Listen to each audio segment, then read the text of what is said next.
And we're live here in the studio with CryptoMindsetCourse.com. Yeah, that's a long name, but it works. Oh, it does. What's up, Wasabi? I'm doing good. How are you guys? Pretty good, man. Going melon crazy. Yeah, I bet. like the melon bread here in Japan. Yeah. You guys ever had melon bread? It's good shit. Melon? No. I know Japan's crazy with the fruit, though. Like, it's insane, I heard. Like, you guys expensive ass shit out there, too. Yeah, like they have like really custom mangoes here in Japan, like down in Okinawa and stuff. They're like $100 for a fucking mango. Yeah, like the best mango you've ever had. Seriously, people buy that shit. It's funny. $100 for a fucking mango. Yeah. Oh, thank you, D Live chat, for the diamond, man. Thank you. Whew. I forgot I had D Live up. Let me see. Yo.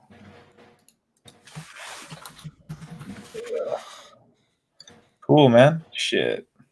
Chilling, drinking a White Russian. Clark said on the D Live chat. Here, I'll link it in the private chat. Yeah, just gonna jump in there, but yeah, if you link me, it'll be faster. Yeah, there you go. Yeah. Here, I'll throw some ass on the screen. There you go. There we go. But yeah, man, like the Melon Protocol is actually going to change their name, actually, pretty soon. They're I hope you think they're probably going to change to Avant-Garde something, but that sounds kind of like a terrible coin name. Melon sounds kind of nice. Yeah, something simple, right? Yeah, that's the hard thing. I mean, one thing you learn with Hex and stuff and everything is like having a simple name that you can't fucking misspell. Kind of tough because a lot of stuff like Amazon that doesn't, they have not like you like Amazon has nothing to do with packages. Fucking Apple does not sell apples. There's like Hex, that's a good name too and stuff. I mean, what could they choose? Sex? I don't know. No. I don't know. Spank chain. Spank chain. Good old 2017. Lazar, man, we're well, no, you guys, it's going to be more of a shitcoin connoisseur talk and stuff. We're going to talk a little Hex too, but we're just going to talk about just everything really. Melon, ETH, a lot of macro shit, just whatever we decide to talk about. Tangerine Bank. What? Tangerine Bank. Mango chain. Sounds delicious. Mango protocol. Dude, what did they change it to mango? Mango protocol. Mango protocol. Could have, what was it, Chris Kattan on Saturday Night Live, right? It wasn't one of his characters called Mango or something like that. Yeah, mango and stuff. Or, dried mango. That's such a great name. What else could they do? Hennessy. Yeah, what's like good little coin, like 4-letter coin words or something? Young. Zero. I wonder why they even came up with melon. Like, I mean, now it sounds like Carnegie Mellon and all that stuff, but that's why they did it. I know that's why they did it. It just sounds official. It sounded pretty official because when I heard melon, I was like, whoa, okay. I literally thought it was like, oh, this must be like, the bank's like blockchain. So I was like, oh, that's why I kind of looked into it a little bit. Right. Yeah, I guess think of all those kind of standard bank names or whatever. Maybe that's what they'll go with. Something like that. Why don't they just call it Zero? Because it's going to zero. They get Peter Schiff on their ass. Zero fees, because they actually don't charge any fees. They just charge a 2% VIG and stuff at the end, like an assets under management fee and stuff. And then they use that buy the melon token, which they can pay people with, or they just burn the tokens, which is kind of cool. Yeah. Did Libra launch yet? No, thank God. Oh God. Libra, ugh. Oh, thank you. Yeah, that stuff hopefully gets the early grave it deserves. Max, do you sleep? Do you know what the bed looks like? Max is like every stream. What time is it over there? It's about 10. Okay. Yeah. It's not too late. Not too late. Bam.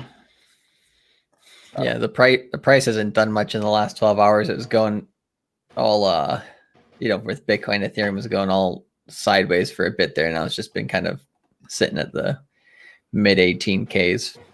Dude, I Not can't really. believe the market makers just couldn't let it hit 20. I was like, what the fuck? Like, you just couldn't let it touch 20 before you had your sell orders in.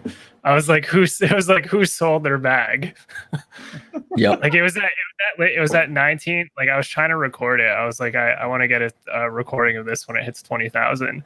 It was like 19,900. It was Yep. like, it was maybe like $80 away, and then somebody just had to sell.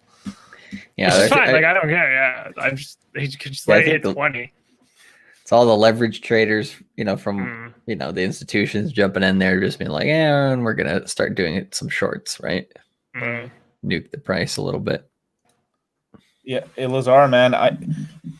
I wouldn't stake that shit, dude. Not now.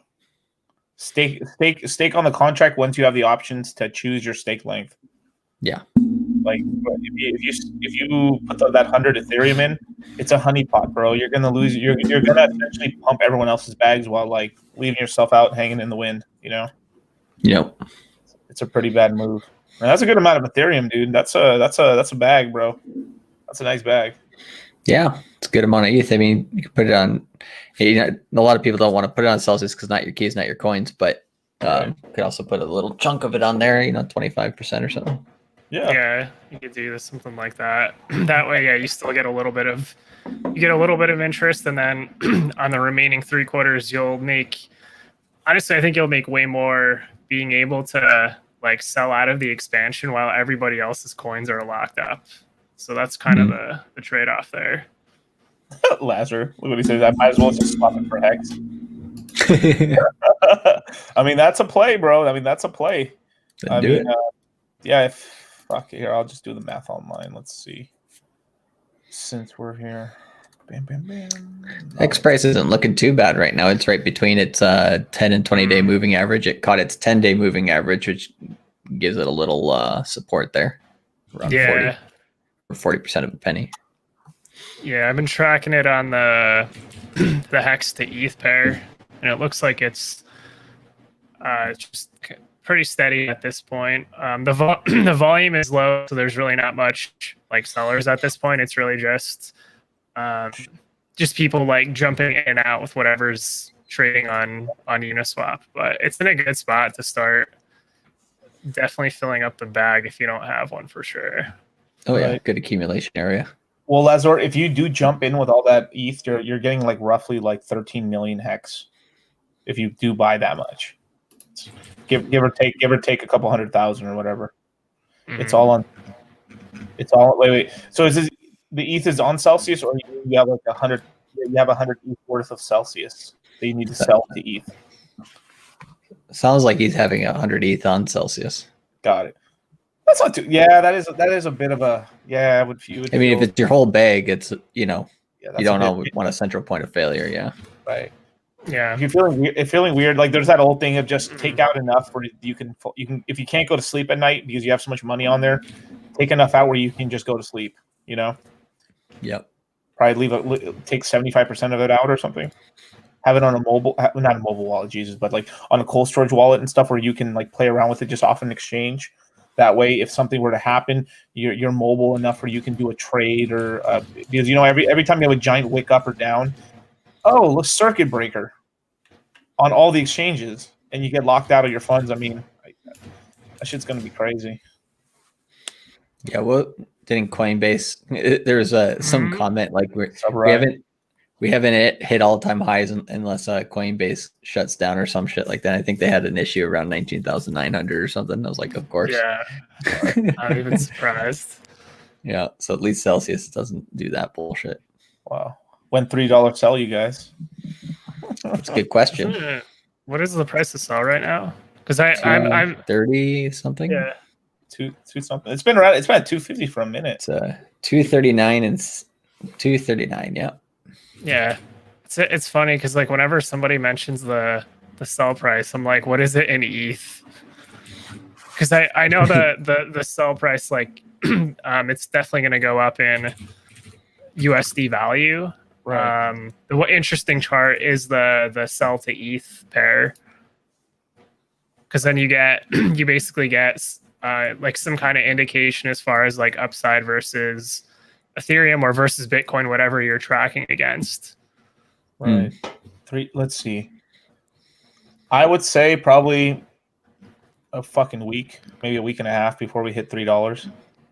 Yeah, I'm looking at December 8th as kind of like the pivot point for this. If everything's bullish post December 8th, right, I could see the $3 sell like you said. That's about a week from now, right? And we just start seeing the road to $5. Yeah, I would love to see that. An $800 Ethereum. Fuck yeah, beautiful.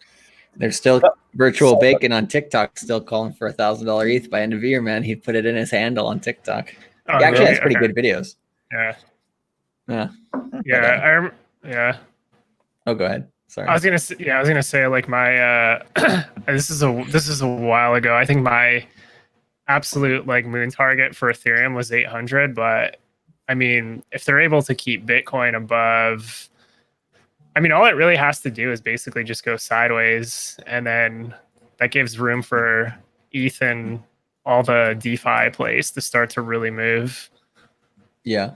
The highest I can see ETH being by the end of December would be about 985 to 1085. That would be so awesome. Those two they hit fib levels, you know, to the upside. So it's possible. Ooh, Ryan. Okay. What do you think? I don't think it's going to go below 18. There's no way. I don't think so. There's no fucking way. We want to see it stay above 17 would be great.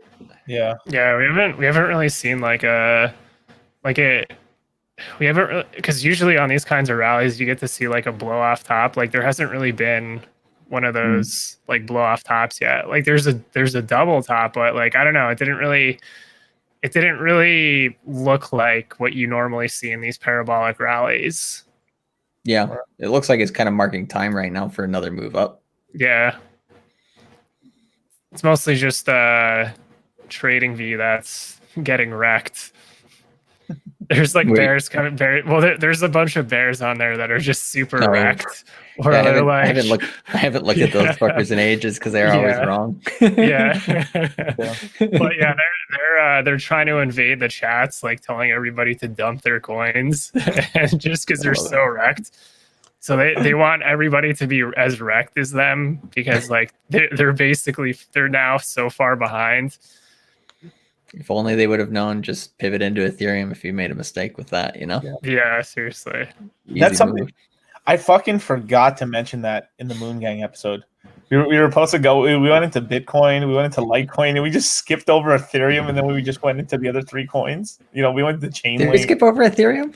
Yeah, we did. Okay. Yeah, probably. I mean, we get all kind of hyped up on whatever we're talking about at the moment. Sometimes we forget. Because last cycle, it took, because you know, like the whole thing about like you find usually most people, they find crypto, they hear about Bitcoin first, right? That's just how it is, right? Like, oh yeah, Bitcoin, that's that crypto thing, right? So in 2017, people were still using Bitcoin as a medium of exchange in terms of like, I buy my Bitcoin, then I buy my altcoin, and then I go back into Bitcoin. They weren't using stable coins since they were really not trusted, right? And only just maybe the people who were who caught the Ethereum thing early on were using Ethereum as a pair until way later into the cycle. They started using Ethereum from altcoin to Ethereum. But you still had people using Bitcoin to Ethereum. So you had Bitcoin and Ethereum both being used as essentially a stable coin during the 2017 run up, right? Well, this time you don't really have that much people using Bitcoin outside of maybe like they're doing a big play or something, like sort of like imagine like I invested earlier this year. I took a Bitcoin and invested into a project, and then I'm gonna roll my profits back into Bitcoin. But the active traders, like everyone's using Ethereum. Yeah, like this is something Wasabi really like. He just kept mentioning it, and then it just finally clicked in my head. I'm like, yeah, what the fuck? Like, yeah, you wanna gain in Ethereum really. Out of anything. You want to gain in both, but you don't, gaining in Bitcoin, really, you're not going to see that gain until the end of the bull market, right? When you're de-risking. So, I mean, the reason why you want to gain in that just because it's, solid, right? It's the boomer's gold of crypto. But, like, gaining in Ethereum until then will throughout the whole bull market, definitely make your gains. But then, once we get that kind of flip from the top of the market to going to the downside, then Bitcoin's going to be the one that's going to treat you the best at the end of it. So yeah, what I imagine will happen. So, because if you look at the last, I don't know, maybe even like 2 years, or well, maybe not. How long has the active trading been going on Uniswap for? Because that's been going on for like November of last year, I believe. Okay, so it's not bad. It's about like a year. Because like that's like the huge thing for ETH now is there's really no need to use like a centralized exchange. Like using a centralized exchange at this point just sucks. Like it just sucks having to like transfer Bitcoin onto an exchange just to make a play. Whereas like Ethereum, you just have all these amazing opportunities like built in, so much more secure doing it like from your wallet. So that's going to lend itself. That's going to be very powerful throughout the bull market. And then I agree, like towards the tail end, when you're de-risking, that'll be the time to basically start to like slide ETH into Bitcoin. Because what's going to happen is the boomers that are holding their Bitcoin now, they're going to FOMO into Ethereum at peak. So we're going to be taking all their Bitcoins like towards the end of the market cycle. Me likey. I love it. That's perfect. And then, and then we'll, and then some people right after then the top's confirmed or whatever, and then slide into, stable coins and stuff like that too. Yeah. And then play the game again. Yeah, you have to do it all over again. Better enjoy that ride up. What's amazing though is right? during like the next bear market, like everybody's going to be able to collect interest on their stable coins while all the degens lose all their money. So you're actually going to have more capital to reinvest into the market. Yeah, what I would say probably the biggest thing, like this is still like far out, but during the next bear market, it's really the only two I'll probably buy is just like Bitcoin and Ethereum. And like I kind of have like I think kind of the price discovery. I'm just speculating. You'll have a 32 ETH is like as like one Bitcoin, which is about like it's pretty close to what it is now. But in the bull market, it's going to way overshoot that, and there's going to be a nice like premium there where you can make a good play. Oh yeah, definitely. Yeah, 32 ETH right now. Yeah, it's $600 roughly. Yeah, it is about the same price as Bitcoin. It's interesting. Yeah, I look at the analogy like 10 Bitcoin is like basically 320 Ethereum. But then the thing is like you'll be able to make that flip with like less Ethereum in like the bull market, and then be able to, as long as you're like managing your risk, you'll be able to pull out like more ETH in the end once like the boomers capitulate back into Bitcoin during the bear market. So it's totally going to happen. I think that gap shortens a bit. It might be like 20 for a Bitcoin or something. I don't think once we get more into the bull market, I think Ethereum's going to start kind of catching up. Obviously, I agree with you. I totally agree with what you're saying there. It just like 32 is like where it's at now. Like it could even drop if like Ethereum really, it's in the realm of possibility. It could even get to a point where it's like 10 ETH for a Bitcoin. Yeah. I mean, that's in the realm of possibility. So, sorry, go ahead. Well, I was just trying to think. Let's say we get $50,000 Bitcoin, right? Then would that be $5,000 ETH to get 10 for one Bitcoin? So that's possible, and that's on like halfway up for both. Yeah, it's like about halfway up for both. Like, I'm starting to consider 10,000 for Ethereum as like a very reasonable target. My unrealistic moon target, which I don't expect this to play out, but who knows? I mean, the last couple of weeks of the bull market are insane. My absolute moon target is like $30,000 for a single Ethereum. So I will be holding. It wouldn't be a moon. Yeah, that'll hit.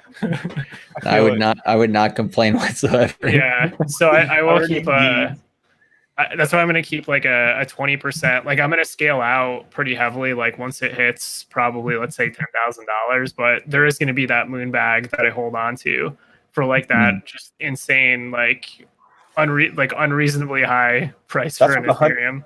100 ETH, bro. $3 million. Yeah.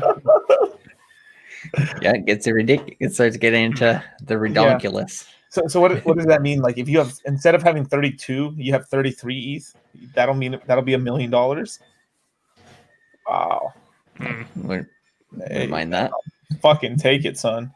Yeah, that's why I'm like, the only thing I was gonna say, you know how bad it would be if the ETH contracts are still locked up and the guys that's all staged my at this God. point, the bull market couldn't get out at that point.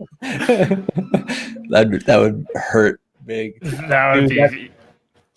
It's possible. I mean, the development is going to take some time for Ethereum. I'm going to look into because I was pretty well versed with the phase 0 stuff before that launched, so I was like pretty comfortable like as far as like what they were planning for that. But I will probably start looking into like phase 1.5. That's where users can start to have the flexibility to deposit and withdraw from the contract. So I would say probably like in a couple months there'll be, I mean, there's not going to be a timeline for it. Like that's going to be pretty much indeterminate, but based on like what the devs are saying, I'll probably have a decent enough idea as to how long that's actually going to take. Yeah, there's that. And then the big one is EIP 1559. Like that is, if they get that, it's such like so under the radar. That's way more. It's actually probably way more massive than the staking contract itself, because it basically completely there's not really going to be much inflation for ETH, and then you have all these OTC buys like just buying up the supply. So it's like as if you have the OTC buys with Bitcoin today, but you've removed the block subsidy effectively. So you're just tapping into like whatever finite supply exists. Perfect. And that's adjustable too. They can choose. They can choose to make Ethereum deflationary or inflationary, or just stagnant, Like what the fuck? Yeah. More power to the Fed.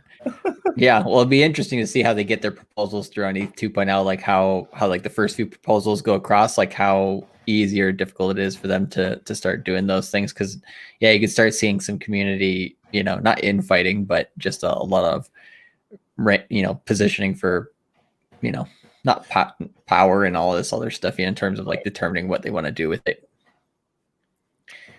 My guess is verified by billion in gold. Oh yeah, I forgot about that. Yeah, so there's a shit ton of gold dumped on the market yesterday. Raoul Paul, gold. Yeah. Raoul Paul bought he sold all his gold for Bitcoin. I was like, fuck yeah. Yeah. It's a way better decision. Even fucking rich dad, poor dad's like, well, yeah, I haven't sold all my gold, but I've got a good allocation of Bitcoin and gold. Yep. Even most gold bugs are like, yo, I got some Bitcoin too, just in case. Yeah, they did. Yeah, that's smart. Yep. Yeah, gold's starting to have. I mean, it's kind of like from October. There's inverse correlation between Bitcoin and gold, right? And Bitcoin's just been shooting up since then. Gold's been kind of like steady, kind of dropping down since that point. It's kind of like coincidence, or people actually dropping gold for Bitcoin is kind of an interesting thing to look at. Right, for sure. Yeah, the only one I'm really let me look at the price of precious metals right now. Like the only one I like speculated on in the past was silver, purely for the pumping, but that was really about it. But even that, it's like if you just buy Ethereum or whatever, like Ethereum's gonna outpump like silver in the best case scenario, because easy. Yeah, you're looking at like what, a $200 silver versus like, that's in the best case scenario too. Like right. it can honestly, like what everyone talks about, like $150 like silver. Yeah, I'm not too sure what to expect on really precious metals in this bull cycle. Like I do think there'll be at least golds in the bear market will be possibly a good play, just to like have relatively low risk, and then possibly still like a small amount of upside. I mean, and by upside I'm talking about like 10%. So we're talking about like 10% in like a year, something pretty small. But especially depending what happens with the dollar, then gold's going to be the only thing, in a bear market that's going to retain value whatsoever. Right. Yeah. If the dollar's fucked at that time, but if it's not, then then USD is fine. Well, right now the Fed is actively looking for inflation right now, so they're They're trying to find a way to actually inflate the dollar up and stuff. I mean, it's easy. I mean, all you got to do is keep doing QE, give a bunch of people money. That's pretty much the game plan. Not too complicated. Like, what are we doing here? Keep doing it. Like, it's just awesome. It's just good for all of us. So yeah. Well, in the short term, as long as we're playing this crypto game, it's great for us. It's really bad for everybody else. Yes, yeah, that is true. That's very true.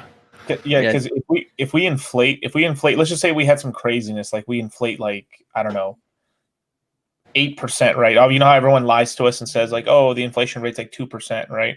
But you know what's higher? So let's just say real inflation's 20% for the year, and they're saying it's like we wicked up to 6% inflation or something, which is like 20%, right?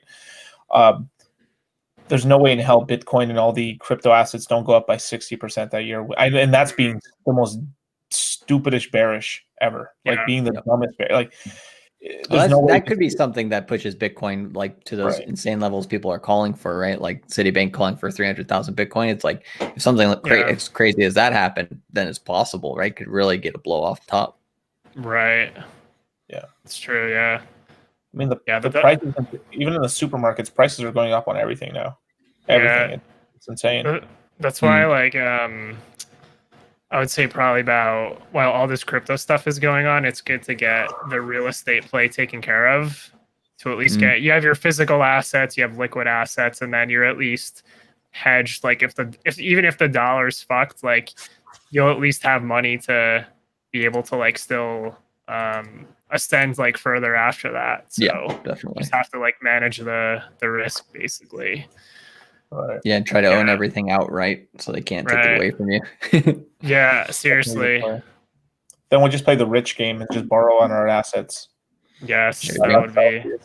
Well, that's like where you get these insane multiples, because then you can do like like you can do like a relatively low risk. Like if you have, let's say, your collateral, and let's say you use like 10% of the collateral, so your liquidation is like really low.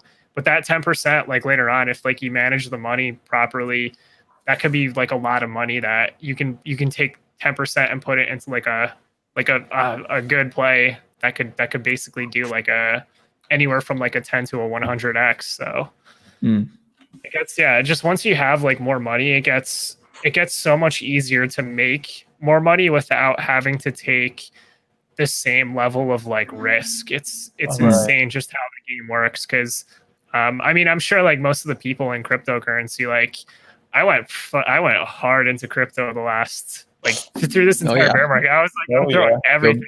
Go big or go home. Just throwing all of it into crypto. But it's like the next cycle, it's like I mean, I guess like from our perspective, like we'll still be using crypto, but we may, like, compared to like how much capital we put in the market today, we'll be able to do that, but that'll be a low risk amount relative to like our total capital size, which could be allocated to something like Bitcoin, Ethereum, or whatever. And then you still have like your then you still have basically your if you're staking Hex, that's like the other one. Oh my god, the possible multiples on that are just insane. So stupid, just insane. I did the calculation on that, and if the APY is around 40%, you're basically doing in 8 to 10x on your stack, like over like a 10+ year stake. So I was like, not, and that doesn't even account in for like emergency end stakes that are definitely going to happen in the bear market. So yeah, plenty to go around at that point. Did you want to? Well, obviously we don't want to give the full math, but like, do you remember you told me about T-shares, man? Like how much 1,000 T-shares could get you an ETH in the future? Yeah. So this is not investment advice, but not investment advice. Okay. Not investment advice, but with the way that the supply is constricted for Hex, because right now you have a relatively low amount of liquid supply on the market, and like you could go into the details with like, you know, the OA blah blah blah, but the fact is like it's constricting the supply on the market, which is really good for pumping. And what that means is like for anybody that has, let's say, a single T share, that could be basically turned into like an ETH. So if you have, let's say, 1,000 T shares, that could be like 1,000 ETH in like 10 to 15 years. I mean, we're thinking further out, but this is in the realm of possibility, because there's really not much supply, and you have people locking up the supply over and over again to hoard up T shares. So it's just, I think whatever highs Hex saw, like, I would be surprised if it didn't see the relative to Ethereum, like USD, it's gonna trend upwards because the whole market is lifting up. But since the supply is relatively low on the market, it's very easy to just pump to like ridiculous, to like an absolutely absurd ratio relative to ETH. So it's just wonderful. Absolutely wonderful. Yeah, well, and I like Hector's comment, stake it till you make it. Fucking Hector, I love it. Talk Polkadot, you gatekeepers. Gatekeeper, such a victim's term. Yeah. Let me add somebody else to the chat right now. Are you ready, Crypto Kool-Aid? What? I got somebody in the green room right now. Oh, okay. Yeah, I can't see your back end. All right. Not that I want to see your back end. Oh, ha ha ha. What's up? What's up? He really follow your name quite to the T. I love it. Yeah, the Crypto Kool-Aid, man. He's fucking awesome, dude. What's up, dude? What's up, brother? How you doing? Good, man. Shit. You've been working on that graphic design stuff right now, or what you been doing? I'm right now about to animate Joker's shot. So we got the subway station, but I'm gonna like make the whole subway train rock back and forth, and then from there like animate the lights and like all the rest of that shit. So when we get animated backgrounds for all of our stuff, it'll be sitting and moving. It'll be dope. I'm gonna make sure all the hexagons get like the badass CG shit. Yeah, he makes all this tight. What's the proper way to say it? It's not graphic. I'm a level architect, so I compose the shots for games and movies. Oh, solid. That's awesome. That's my day to day.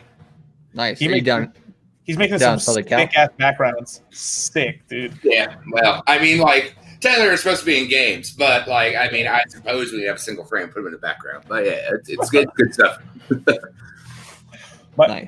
My favorite backgrounds back in the day were like, like it looks like it's your room, right? You usually have a door in the background. It looks like it's your room, right? You're just sitting there, and then you just have some random person walking in the background doing dumb shit. Dancing, doing some stuff, yeah. I mean, if you want one, I can make you a background with someone doing dumb shit in the back of the door, man. You got it. Sure. That'd be funny.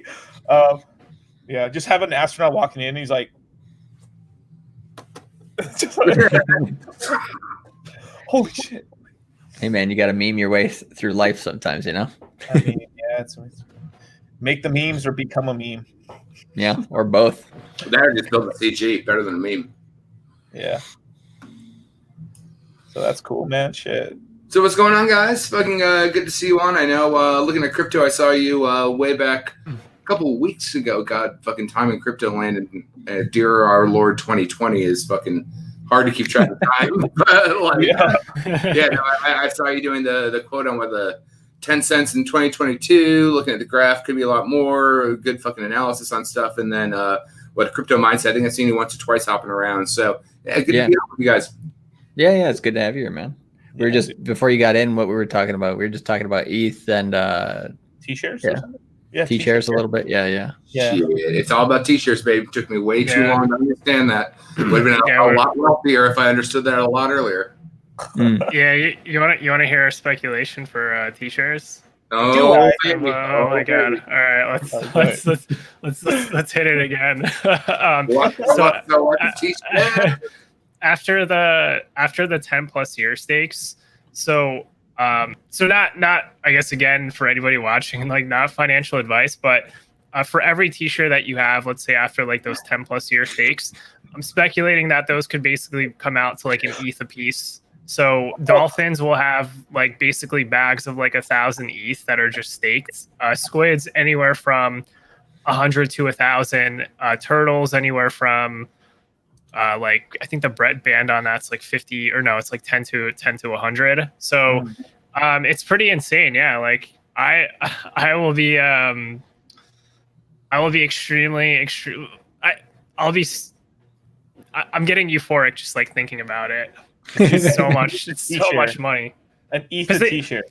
An ETH t-shirt, because like after so right now the APY is 40%, right? This is 40% after. No, right? This is 40% if you have basically a stake length that's higher than, or even I'm not sure what the average APY is. It's still really high, but if you're like, the idea is like you basically want to have a stake length that's more than the average, because you're pulling out, you're getting a better benefit with like your stakes. So the 10 to 15 year stakes are averaging, or the 10 plus year stakes, those are definitely averaging 40% plus APY, which does an 8 to 10x on your hex stack, assuming that APY remains consistent over the next 10 years. Right. So in the grand scheme of things, like the big payday bonus is gonna amount to like a pretty small comparison relative to how much hex you'll actually get with those 10 plus year stakes, because of all the multiples just basically piling in. So ton of money. And then 8 to 10x, like I was even being conservative with the ratios. Like that, honestly, it could be 2 to 3 ETH per T share, depending on what the hex to ETH ratio is at the time. So not financial advice for anybody. It's like conceptual advice, right? So like if you could force someone to take long hands on Bitcoin when it was 50 cents till now, which what we're not even looking at, what, a 10-year in, you had done pretty good. And because the fact of the model forces you to hold long hands, I mean, you put your 50% in, you can pull your principal out, not get any interest, blah, blah, blah, blah, blah. But anyone that has a good staking ladder, it really don't fucking matter. No, wait another fucking 4 months or another year or all the rest of that stuff. But it forces you to be good to what you say you're going to do, and you get rewarded based on those perspective models. And those models would have looked real fucking good if you could buy Bitcoin at $1 and force you to hold those hands out to what 10 years would be now. So you bought 10,000 Bitcoin at $1. Yeah.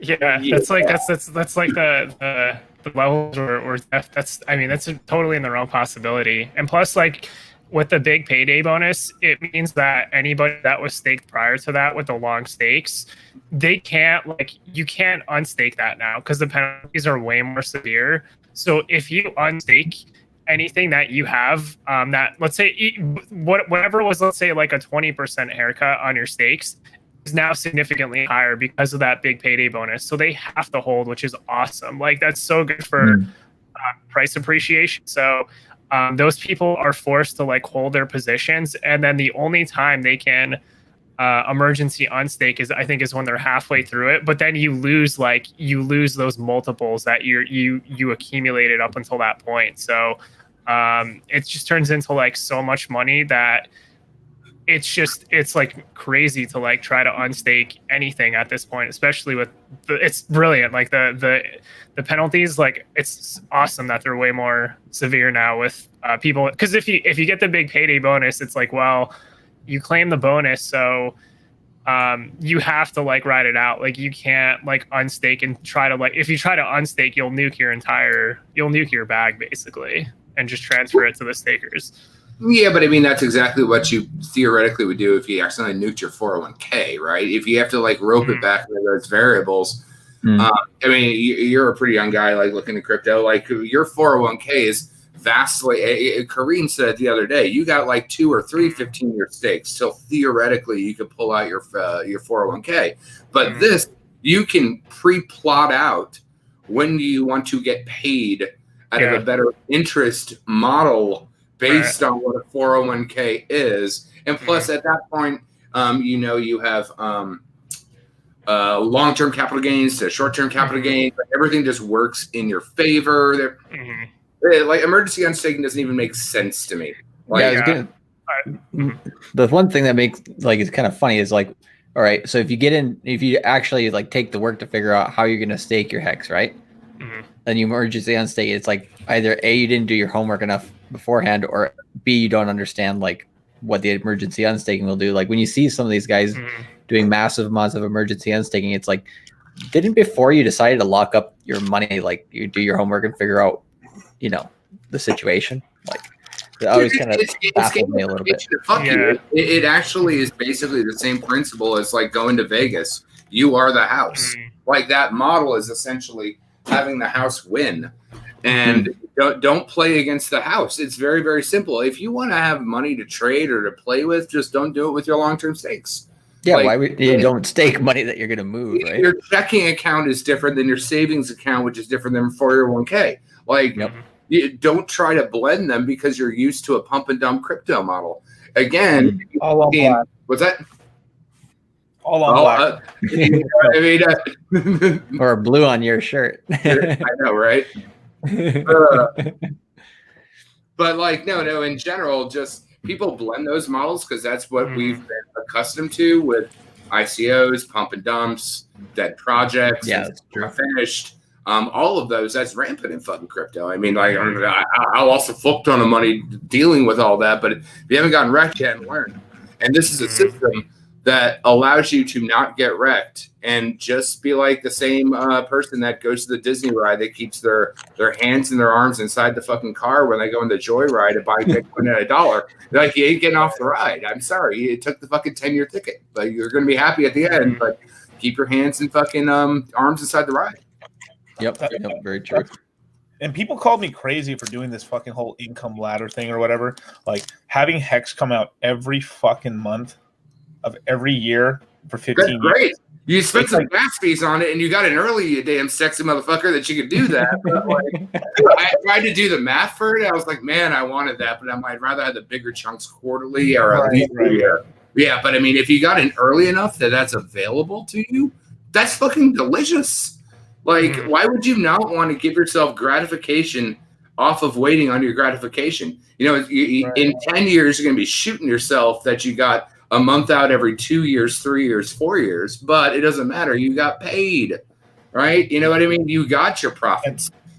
This is one strategy that I have for everybody is like, so you could do that monthly thing for 1 to 3 years. Because that's between now and maybe the top. I don't know where the top is. Somewhere between now and 23, right? Got the next bull run top? I'm sorry. What? I'm sorry, buddy. You're trying to be the next bull run top? No, for this bull run top, right? Totally. It could be in 21 or 22 or 23, wherever it is, right? Let's just say you have that monthly income ladder. Then from there into 24 to 15, you go quarterly, and it's a cool way to like maybe. Sure. You give yourself what you need right now, and then have the long term stuff because everything past the 5 years, like I would say around year 6 is when everything starts getting really stupid with the money, especially if you have the big payday bonus on top of it. If you don't anymore, it's still going to do very well, but it's going to be ridiculous. Like once you on top of that, the big payday bonus with the T-share bonus too, right? Once you get that. I mean, everyone talks about B shares, but that's just such a fucking concept. It's like people understanding what Satoshis are and getting paid Satoshis versus paying in 0.1 Bitcoin, right? It's just going to hurt your brain. That compound model that's been proven to work. And I mean, again, like if you don't know my story, I was in all the goddamn Ponzi's because I have $250,000 in student loan debt. Like I have to fucking play the game to get out of the real American Ponzi. The real American Ponzi is you put money into your education that you can never pay back. There's no way. I mean, I think I paid $30,000 into a $247,000 principal, and it's just interest. Talk about a Ponzi. Yeah. I can't bankruptcy it. I can't do anything with it, so I have to go risky. But this is the best Vegas you'll ever have because it makes sense. And fiscally, money printer going burr, all the rest of those things, it makes sense. It makes so much sense. So to worry about your 1 and your 3 year stakes, yeah, make a few. Pay yourself. You deserve it. You are a good adult. Pay yourself. But don't forget to pay yourself that your future self is going to really, really be happy about. That's like Kareem talks about, like building wealth, not feeling like rich. Right, you know what I mean? Like I was kind of rich in the last bull run, but then everyone's like, don't put it into Tether. Oh my God, exit scam. Exit scam. I should have put it into fucking Tether. I shouldn't have held those goddamn coins all the way back down. Should have put it into Tether. But this is something that fiscally will give you wealth. And the only thing that we need is more adoption. Once the adoption fucking like thing's broken, done, son. I mean, ETH was a scam forever. What is it? Bitcoin with fucking scripting. Okay, cool. But they didn't understand that either. Yep. Yeah, I told these guys. I can hear myself in the background of somebody, but I'm sorry. Let me. I'll switch headphones. Oh no, I think you're good. Well, hold on. I only heard it for like a half second. Yeah, I'll fix it though. I met a guy at the Tokyo Bitcoin meetups. I was just gonna say I was meeting a guy at the Tokyo Bitcoin meetup back in 2017, and he bought. This is when Ethereum was like $400 on the run up to 1,400. He bought Ethereum at 15 cents, sold it at $15. I'm like, why the hell did you do that? He was like, well, I'm up, my bags. I'm like, yeah, it's $400 now. He was like, I still don't understand what Ethereum's used for. Like, I just thought it was really, really interesting that comment in the last bull run, right? I mean, that's 100x, so damn. Yeah, but it could have. I mean, 100x. That was at like $14 100x, right? So 1,000x, 10,000x. Yeah, but the funny thing is, like, if you go on Nomics, right, and you do like the year and then the percentage on market cap gamers, yeah, what is it? A couple. It was like chain linked in like 300x, where we're still sitting at 800. And I'm a late adopter, right? I'm just like, Jesus Christ. What time did you get in? What time did you get in, dude? So my buddy, the other, the sculptor guy, he tried to like introduce it to me back in April-ish, and I'm like, that's a scam. I told my wife, I was like, no. Because again, I have been dick deep in all of the Ponzi's, and I'm just like, man, that don't look right. And then I was looking, I'm like, that's pretty interesting. And I was like, man, Richard, I don't know about him. And then I was just like, man, I keep looking more and more into it. So I DCA'd in, I got about like $8,000 in. And then I saw the community, right? So I kept watching. Staker app came out. And logistically, ICOs is built on the ideal of a promise that never gets fulfilled. So I lost $67,000 on Dropple. Being investigated by the SEC. I lived on it for a year and a half, full 100% lived on crypto for a year, retired from the game industry, and token basically went down to zero. But they had one of the slickest UI, decent community interface, but it had nothing to do with when I saw what Firebund did with Staker app. It was delicious. And so you have the community, the YouTube community, you have dApps being built on it, you have an immutable contract that's already out there, and I think it was like either 0.004 or 0.005 is when I converted my 401k in, because I moved my ZeniMax 401k to a Bitcoin IRA. Tried to like rebuy that last fucking like pump. What was it? 8 months ago when it pumped at 1,400, and the fees were like $1,000. So I'm like, fuck you. So I went to a Bitcoin IRA, to a checkbook IRA, and moved that in. And then I was talking to my buddy, and it was like, all I got is my 100,000 Cardano. And then I looked at myself in the mirror, and I'm like, I love Cardano. I love Charles Hopkinson. He's a legend, and he will be a legend. But his token will not triple X before Hex does, because it's a staking token. It has proof of all the things that you need. It works consistently across the board. So I'm like, fuck it, all in. So I got before the last super pump. But best decision ever made. And it all started with the community, hence the backgrounds, hence why I'm trying to like help you guys do like because that's what I do for a living, entertainment. But once I saw the community, I got more involved because community drive. Look at Dogecoin. It has nothing at all, but it's still fucking alive. Unlike a Ponzi. Community is like natural marketing, right? You don't have to pay for marketing at that point if you have a strong community. I mean, it's the Hoover vacuum or it's the Jehovah Witness at fucking marketing. It just keeps vacuum. Is that too fucking old for you, motherfucker? They come up and be like, would you like to buy a vacuum? No, I remember. But like, all right, yeah, well, that's it. Like the community just keeps reminding you, Bill, but did you buy your Hex today? That's what you said on Cap's video, like yesterday, the day before. I time travel when I work, but like, did you buy your Hex today?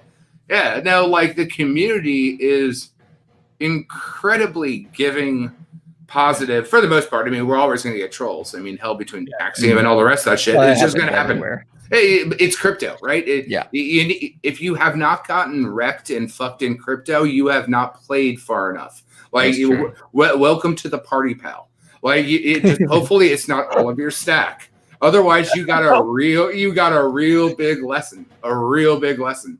Yeah, that's why I always think people coming into the game when they get successful off the bat, right? I'm always just like, stick to the plan, stick to the plan, stick to the plan, and then eventually you see them run off and try to do something else. Like, hope that's not with the majority of your stack, you know.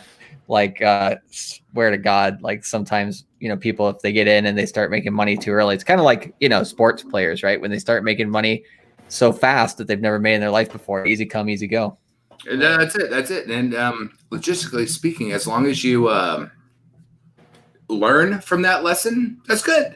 I mean, if you want to venture into other tokens, that's not a bad thing. Do I think that there's more? Like, Hex's point is certificate on the blockchain.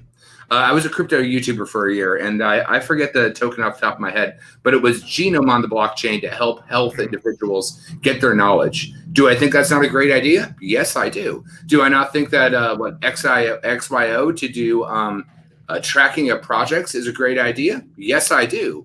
But I'm going to put my money into the money-making thing and then believe and help out the other things later. It has no bearing on – I'm in – fiscal security to be fiscally invested. When Richard said, do what the banks do, banks are in it to make money, right? Like, that is exactly what they're trying to do. Why would, if the banks are in it to make money and you're replacing a bank product, wouldn't you be in it to make money? Yes, 100%. Yes, you would. You know what I mean? Look at Bill Gates, rich as fuck, best philanthropist in the world, right? He's the one that's doing like the vaccine stuff, helping out third world countries. And Richard said himself, make the world a better place. When I retired from ZeniMax, again, Ponzi nonsense, but like get paid well to do what you love to do for free, right? If you put your money in to a 10 and 15 year stake, you know, in 10 and 15 years, you have the ability to do what you want to do for free because you are already paid well. That is the ideal that you want to think about your savings account. Get paid well to do what you love to do for free. Yeah, between now and then, you have plenty of earning potential as well, right? And you can buy even more crypto, diversify into whatever you want, and then it keeps coming in. I mean, you pay yourself, yeah. I mean, even you were saying earlier, if a T-share is worth an ETH, it's not like I wouldn't want ETH as well, but like, Jesus. Yep. Just racks on racks. God, racks on racks, racks on racks, baby. Damn, goddamn. Yeah, but this market's just getting started too, right? So that's what, like, I think the one thing we were talking about earlier, or just a few times in the last few streams that we've all done together and stuff, was just like baffling, just the people who like are getting out at the prices they got in at in 2017 or 2018, right? Like, oh, now it's back to 19K. Now I can sell my bag. Just like, wow. Because I had a guy back in spring of 2019 when Bitcoin was 6,000, something like that. His original buy-in was 12K. I told him, you know, this year in 2019, we have a chance to get back to 12K. So instead of just waiting for 12K, why don't you just double down, buy twice as much as you currently own at 6K? When it gets to 8K, basically you're at your break even. Once it gets to 12K, then you're making substantial profit again, and you can take out your original investment. Of course, he didn't do it, and then it went to 14K. And then he's like, when do I buy back in? When's it going back down to 4K? It's just like, man. Yeah, but you got to think about like gold, silver, and brass, right? So let's just say, like, from a logistical point of place measure, Bitcoin is obviously gold. And then fucking when Bitcoin, because it's the granddaddy daddy, they put scripting on it, right? So now it's programmable, transferable wealth. So now we have silver. And then we have Hex coming in as brass, but it has nothing to do with brass, gold, and dollars. They're precious metals. You hold them for different purposes, right? And again, if ETH goes up, you need ETH to buy Hex. You can't compare it to like pennies and nickels, but they're precious metals in a tier, right? And it's just one does one thing very, very, very, very focused, Yes. right? So, and again, that's why Richard acclimated to diamonds, right? Holding your supply at a particular level, the type of price point that you can manage it. Super interesting. If De Beers controls all supply, then they get to name the price. 100%. 100%, especially when like the ETH price dictates our price. But when ETH price shoots up and our supply is limited, especially when the T-shares rate goes up, especially like you said, skate 5 years forward. Okay, 5 years forward in ETH, we haven't even gotten there, but we've already touched what, $1,500 for an Ethereum? But like 5 years from Bitcoin, we're going from a penny, or let's just like round it to $1 to $5,000. That's a pretty good brass. I'll take that, Brad, because its point, not like a lower level. Its point is compound interest, trustless trustless interest that appreciates over time based on what you say you're going to do. Compound is a weird word when it comes to things, but appreciate is a form. I mean, you can look at it as a form of compounding, right? The price appreciating, right? You have the price appreciating and you have the multiplier on time that you invest. So like both of those is essentially the term compound. Yeah, I think it was Hal Finney, like one of his first like stuff, like interactions with like Bitcoin Talk Forum and all those things, was just like, if this takes even like, let's say it takes takes over the world like it might be intended to do, right? And it goes and it eats up all the money or whatever in the financial system, it can get to, $1 million, $100 million per Bitcoin. So now it's current at that time, right? It was like, now it's currently able, you can basically get it for free relatively with your computer, your laptop. Why wouldn't you want to, at least get some, right, and see where it takes you, right? And that's kind of like with all these new cryptos coming out, right? It's the same thing. It's like, hey, might want to play this game and figure it out because the upside is ridiculous. And then, of course, let's say Bitcoin and Ethereum only take like 5% of the world. Right now, there's less than 1% of the world that's even touching crypto, right? So if it goes 5x from here in terms of the numbers of people adopting it, I mean, you're going to make plenty of money from where we're currently at in this game. Yeah, the crazy thing is about Grayscale, right? And like what Grayscale is doing, it's scary. If you're not watching like people like Modern Investor who really breaks down this stuff, Grayscale's spooky scary on how much they own, what they're pivoting, and what they're going to be able to do.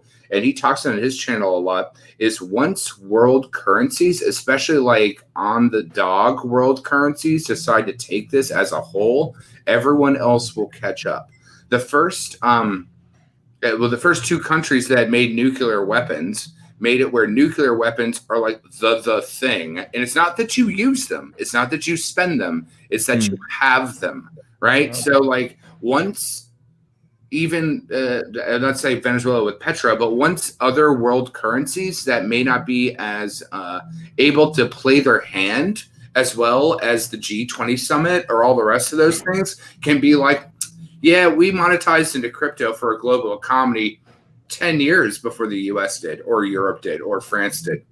Wow. That's a reckoning, dude. Just FYI, like the US funds their bills in guns, in military. It not in anything like of value. It's the threat of value. But when other countries can buy that away from you, you don't have threat anymore.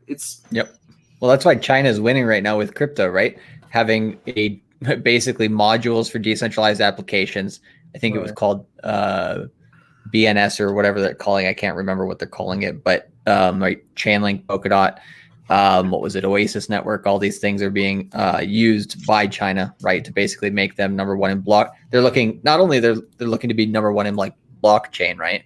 But that's also, right, and like miners, but then the compound stuff on top of that. Yeah, like they're playing everything, and from a government level too, right? They're playing digital currency, which will be made by the governments. They're playing, cryptocurrency in the mining game. They're playing decentralized applications, right? Made open source, but under the country's watch and all those things.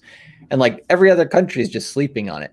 Like they can see that opportunity to just like, they can control their currency better, and they can, dominate the world basically if they're number one in this area. Well, the thing is that they have is that, there's the Great Wall of China of what they restrict. However, they realize that they can globally have a play in it, and then they can locally make it that they have a wedge into it, so they control the export and the import, which is what we don't have, right? You know, like I'm not sure what the taxation laws or all the rest of that is, but I would behoove to understand that since a good chunk of the hash rate for Bitcoin is in China, a good point of the people that are investing is in China. I mean, they're a global competitor on all the world, and again, like we just said, the whole world's sleeping on it. Yep. Well, and the United States is dragging their feet on it, which you know, it's just gonna hurt. It's gonna hurt them big time in the long run, because once they start playing catch up, then they're the ones that are behind, because they're already destroying the dollar. So it's like they're doing two things at once: destroying the dollar while not trying to, you know, keep up with an industry that's massively growing. No, that's stock rate with negative inflation rates. You know what I mean? Like your fiat is less value, and your stock market crashes at the same time. Yep. The only good thing, I guess, that the U.S. has going for it when it comes to crypto, because despite all the FUD with Mnuchin and the wallets recently, which is all BS, but you know, the only good thing they have is they seized enough Bitcoin that maybe they could, you know, coast on that for a while. Well, that will fatten the Federal Reserve area. I'm sorry, the Fort Knox, because there's no gold there. Yeah, exactly right. He's like, we have digitized the gold, you guys. We have it in Fort Knox. We have all the keys at Fort Knox. 1 million BTC is secure. It's like you have this whole fort for like 10 tracers. 10 tracers. Oh my god, that's beautiful. Hey, actually, I wanted to talk about one thing. There's some guy asked it earlier. Here we go. Just wanted to get this shitcoin talk. Ow. I haven't even looked at it, to be honest. I want to hear about this, actually. Okay, so I don't have a lot of research in it, but I'm just going to give DCC the thing. But I had knowledge in copycat Ponzi schemes. So DCC, you go ahead.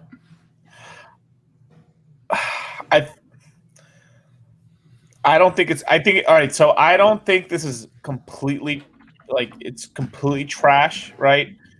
But they've already fucked up a couple times already, and to tell you the truth, I think you're gonna lose. It's sort of a Bitcoin Cash sort of scenario where they might sort of keep up a little bit, and they'll just keep losing over time, and that's the best scenario. So they're going to keep losing value in terms of hex over time. So is this just okay? So this is kind of like a wise token type of play. Why is this the other one? So like when I was trying to like onboard people for hex, and they Google it, there was the Axion got like zero attacked and fucking lost a whole bunch of the money, and then it was based on and it was just like it's a whole bunch of forks on forks on forks on forks. You know what happened after BitConnect? We had Regal Coin, Daver Coin, Extra Coin, all the rest of the other Ponzi's, and a Ponzi is a term, but it's like people looking to invest wealth to get money. But Richard did it all. It's already out there, and the thing is, like, is Axion double audited? It has an economics audit.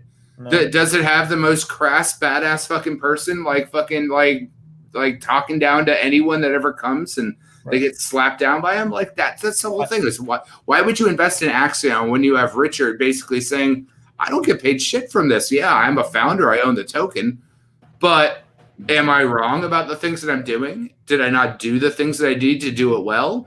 Is it already out there? And did it fuck up in a year? Axiom just got released and it already fucking fucked. Yeah, already fucked up. I mean, look, Axion, I would put Axion over Wise, just because this is the last time I'm going to talk. I don't know anything about Axion, to be honest. Good. I just heard about Wise, tangentially. Don't do it. It's probably a good thing, right? Yeah, don't do it. I'm just so careful of connecting a MetaMask or a Ledger to any of these fucking tokens. Fuck that, dude. But like let's just say I will give Axion, because there were some people from that place that were actually kind of cool. Like they weren't being like dickheads and shit when they talk to some of the hex communities. I'll give them that much. But best case scenario, there's a couple pumps in there, and you're probably going to end up losing it over time in hex against it. For Wise token, fuck that. There's a rug pull in there somewhere. Oh, we're going to lock up all the liquidity inside of the liquidity pool. Oh, boy. I can't wait till I lock up my ETH. Like, come on. Yep. Like, Well, I didn't look at Wise, but I'll tell you one thing. Like, you know, if you had a choice between a fork of Bitcoin, aka Litecoin, or owning Bitcoin, what would you want to do? Do I not think that Litecoin is not going to do something? Sure, I think it's a good project. I think they have good ideas. I'm questionable about Charlie Lee dumping on things, but he's still like one of the OG revolutionary people. Like, so I'll give him that tip of the hat. Right? You're also in the it. fact that he told everybody, I was actually appreciative of it. You know, I am not hating on all of that at all, but I'm saying, like, if Axion does well and you own some air quote compounding interest to Litecoin or CD Litecoin, would you not just want to buy the Bitcoin? Like, it just don't make sense to me. Yep. Like, again, like I'm a huge advocate of Charles Hopkinson. I mean, fucking, like, he's very methodical, scientific on how he handles his shit, and I deeply, deeply appreciate that. And I will eventually, when I get my bags higher, because I'm going to make more money this way, reinvest in his project because I believe in what he does. And that's what you can do in X. You have the ability to make money to reinvest in other projects on what you believe in. But again, this is a copycat coin of what Richard did. It's not a Ponzi. It's not a Regal coin, a Davor coin, a BitConnect, any of that. Front-facing people, audits, open code. It's not like. This is a fun. Yeah, there's no point. And the APY is not even going to be competitive on either of those coins. So, right. And I'm between the two. Right. I'm cooler with, I guess, Axion. I don't own any of them, either one of those tokens and stuff. I'm not going to talk about any of these coins on the Discord syndicate. I'm just not. Fuck that. But I will address this shit here. Like with Wise Token, they've done some grimy, slimy shit where they've tried to get people into the community and then start this fucking like psyop to break up the community. So people like literally, I'm not going to even go into too much. Yeah, bro, trust me. Well, I'll tell you afterward and stuff what happened. No, I'd like to know because I was in the real dirty fucking shit. So that's why, like, again, when you ask like who got me in, I'm like, that's a scam. I seen some crazy shit on Trust Essentials. But just off the slimy shit they've done already, they've already played really slime ball already. Wise has, and they've done some dumbass shit before, and they keep trying to bring in members. They're like these super dressed up members into the community to like, hey guys, let me on the Discord syndicate, and like especially towards the beginning of Hex, right? We're like, oh yeah, come on in, like of course, like everyone's cool, and then they chum it up with us, we're all cool, and then they start doing like they start kind of concern trolling in a weird way, like the price could go up, but it could go down, and then they're like, it's going down. And then they just keep doing all this fucking bullshit, and eventually just blow-ups and stuff. Like obviously, I'm not. People are paid chills for it. Already. Yeah, I mean, like, yeah, yep. It's dumb. It's fucking dumb. It's not worth the fucking time. Like literally, if you're choosing between these three projects, buy some fucking Hex and fuck off with the rest of the money and go buy some Ethereum and some other coins. Why the fuck are you wasting your time with the second or third best? Just it fucking doesn't make any sense. Yeah. Like, imitation's a sincerest form of flattery, right? So it's like if something's already there, it's like they're just trying to grab onto, whatever momentum is already there just to kind of get a free play. And, that's why rug pulling is probably pretty popular among those. I mean, look at what happened with Sushi Swap and all that shit, right? It's just like copy. All right, makes like one improvement or something that sounds like an improvement, and then just take their money and run. Barely got hacked last night. What? The Sushi Swap just like denied. It was like I'm time traveling when I built CG. It was the last night or the night before. They like barely fucking caught a shit. Oof. But just to say one more thing, I think on Wise or whatever, they're gonna lock up all their fucking liquidity on V2. What happens when they go to V3 on Uniswap? Like, what are they gonna do? Like that's what I'm saying. Like the ETH is just magically gonna stay there forever, and then you have so much fucking like cool. Now we have tons of liquidity. Now that means it's gonna be hard to push the price up for yourself. Okay, cool. So maybe you can solve this with higher APY. No, What if everyone's staking on it? You know what I mean? It's just like the game theory is all fucked. How the fuck you do that? And which just proves it came to market too, fast just for money grabs. If they haven't even thought through how the whole thing's gonna work. I mean, they ripped off the game theory. I mean, like, here's the thing. Again, like, I thought Richard was a very interesting character. Now I love the fact that he's going to cuckold someone's girlfriend and fucking talk about it on stream. But like, the thing is that his game theory is fucking on point. This is what I do for a living. I am a literal game artist at a top tier studio, and the more I dig in, the more I fucking love it. The more I want to build on it. And sure, you can borrow things, and like as an artist, I still shit all the time. I mean, like you learn you learn what works, and you fail fast. But the difference is like I'm not going to fail fast with my money. Right. Yeah. Yep. That's why I think the likes of CNBC, when they first talk about crypto, it's like you can't do this with money because you can't break things and be all this shit or whatever. So.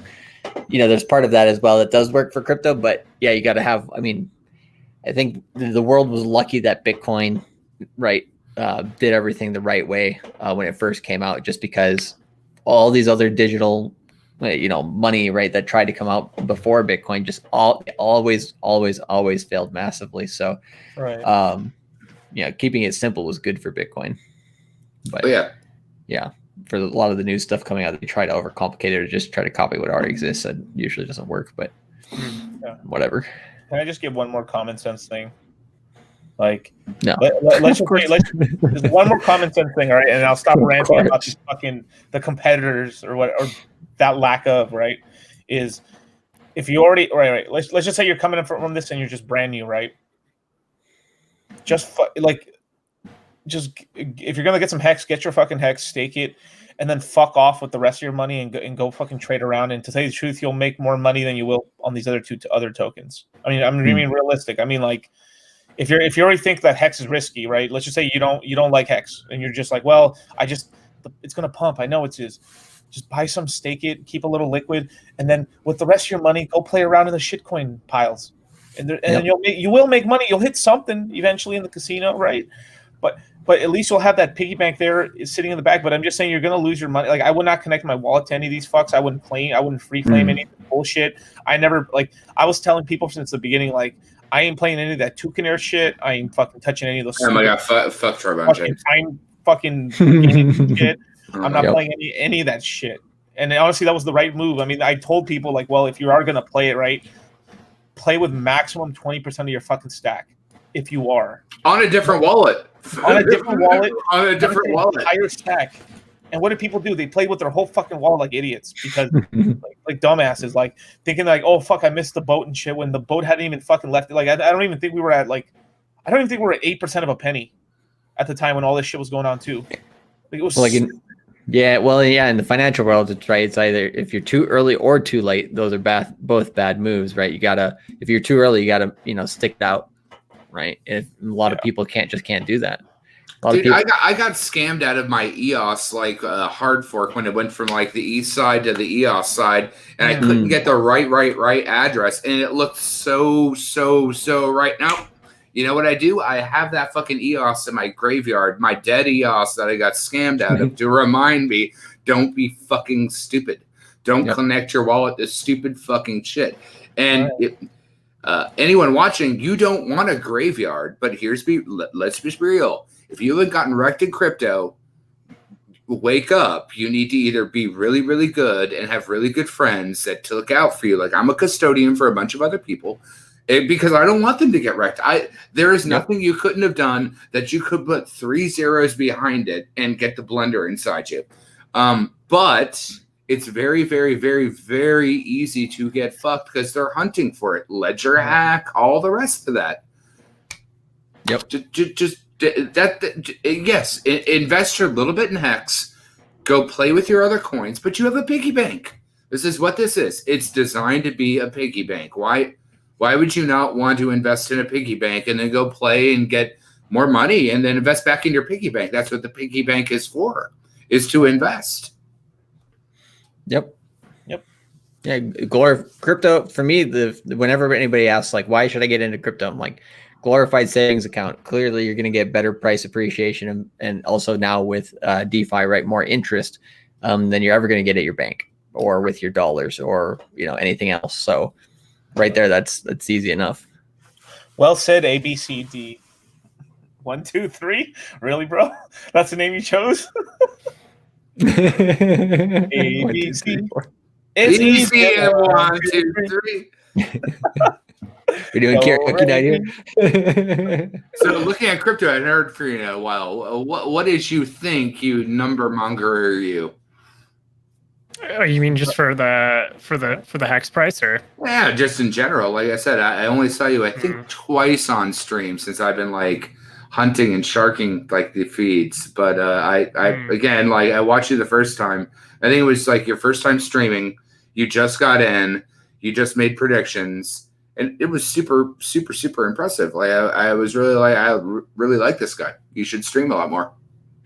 Yeah. So, basically, since then, so I'm pretty sure, like at the time, I already had my long-term plan mapped out even before that huge pump happened. So I already had all my stakes in. In fact, I'm at the stage where I'm tempted to actually buy more and stake it while the price is at a discount. So that's where I'm currently at because I know the potential like on Hex long term. So it's a huge opportunity, and that's one thing I know.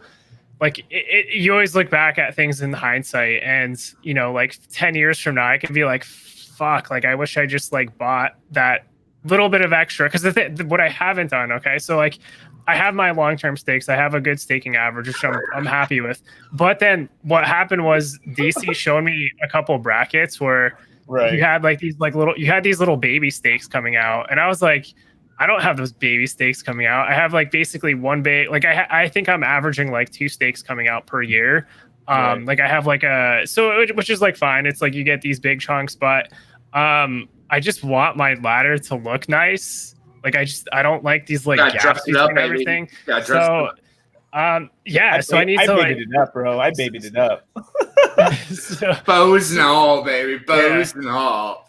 Yeah, dude. I before DC showed me that bracket, like I liked my bracket until he showed me that bracket. I was like, I hate my bracket now. Like, I'm sorry, dude. So here's the craziest thing. Let me ask you, right? So you may bitch about how much gas fees you put into a real bitch localized stake is.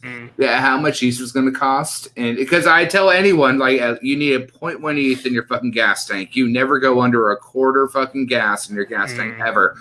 You know how much 0.1 ETH is going to cost in fucking 10 years? Yeah. So like even spending all of that ETH right now to lock your gas tank in is nothing in compared to 10 years, right? Right. Yeah, in 10 years, like people just entering the market are just going to be striving to get like 10 ETH or something like that. Like, or even just like a couple, like 10 years from now, like, damn, like Ethereum the price for it could be like $5,000. Just for an ETH. You were saying 30,000 earlier. Oh yeah, so that's what I'm thinking for like absolute blow off top for this market cycle. But then like if it hits that level, it's probably going to crash back like 90%. Of course. Like from where. So that would put Ethereum at. Let's actually do some moon math. Right now. I like you in your moon math, my friend. I like you in your moon math. But like, look, if ETH hits a 30K top and then crashes down to 4K, we have a 20K Bitcoin right now and a 6K ETH, but we had a 14K ETH on the last round of this. So like the ratchet down hasn't even happened, and then ratchet back. It's all about those weird slingshots. It's the one thing I've seen in this. So let's hear your moon math. Sure. So my minimum target for Ethereum this cycle was around $10,000. So that I think is like a safe area to start. Basically scaling out of the market and just taking profits. Yeah. But in a blow-off mania phase, Ethereum can hit $30,000. Like this is crypto stuff. generally goes higher than most people expect.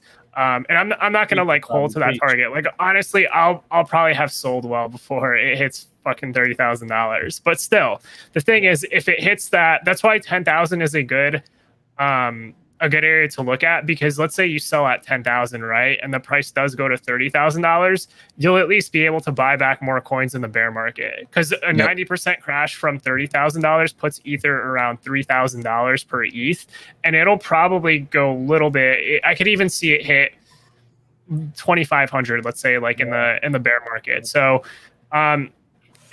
selling too early is like a punishment in this market. So just make sure like when you start to take profits, like it's at a reasonable level. So I'm going to use $30,000 as like an absolute ridiculous target for Ethereum, and then say 90% from that is the bottom for ETH. And I'm going to basically adjust my scale out strategy above that so that I don't get wrecked like selling too early. Honestly, I'm really tempted to just peg it at like, you know, $10,000 is a scale out, like to start scaling out, because I just can't see Ethereum only hit $5,000. There's no way it only hits $5,000. It's got to go way higher than that. So look at like the other way that you ladder in, ladder out into things. And I'll tell you what, the real punishment isn't selling too early. It's holding too late. I promise you, as someone that lost like 400,000 or 500,000, and like it was a nightmare. I lost it all. And I think like Funding Jim had the same kind of like problem. Like I lost it all. Holding on shit coins and holding on beliefs and fake promises, that I promise you is the worst thing you can do. Selling too early and being knowledgeable. Mindset course. What's that? For those who want to learn how to ladder out properly, there's a certain course coming out on December 9th called the Mindset Quarter 1. Quarter 2021. 2021. We prepare for the next quarter. I know it's a little confusing because it's not quarter 1 yet, but like if you think about how you ladder into Hex, like, oh, I'm going to start with a year, and then you realize what a 5-year looks like, and then here's what a 10-year looks like, and at a 10-year, you're like, I don't get any bonus, but I hold my T shares. And then you figure out T shares, and you're like, shit, I want a little bit past 10 years. Then you're like, well, I need a good 15. And then you're like, I really should get a 12, 13, 14 in there too. So again, ladder out, like 30% at what, 5K, right? And then like 20% at 10K. And then 15% as it fucking goes up. That way you're not fucking doing what I did and held the bags all the way down with the hopium that like the American Ponzi would be over, and people could do this, and like rich people don't get rich, and anyone can like do all the way from that type of stuff. So ladder in, ladder out. And again, this is what I really enjoyed about Hex is it teaches you good principles, whether you want to learn them or not, and then you can take those principles into other coins, right? And so like the people that tried to front run and quickly dump Hex, which I had some really good friends that put in some really good chunk of money, and I'm like, don't do that, and they didn't listen to me, and then they're holding their bags, and I'm like, you should probably stake that for a little bit. I mean, at least hold on. I told you April, right? You know what I mean? They're like, no, I got this. But no, if ETH does that rickshaw up and down, just think what the next one is going to be. And remember, ETH is required to buy Hex. It all rickshaws on itself. Yeah, and there's no adoption, or the AA lobby since that doesn't exist anymore.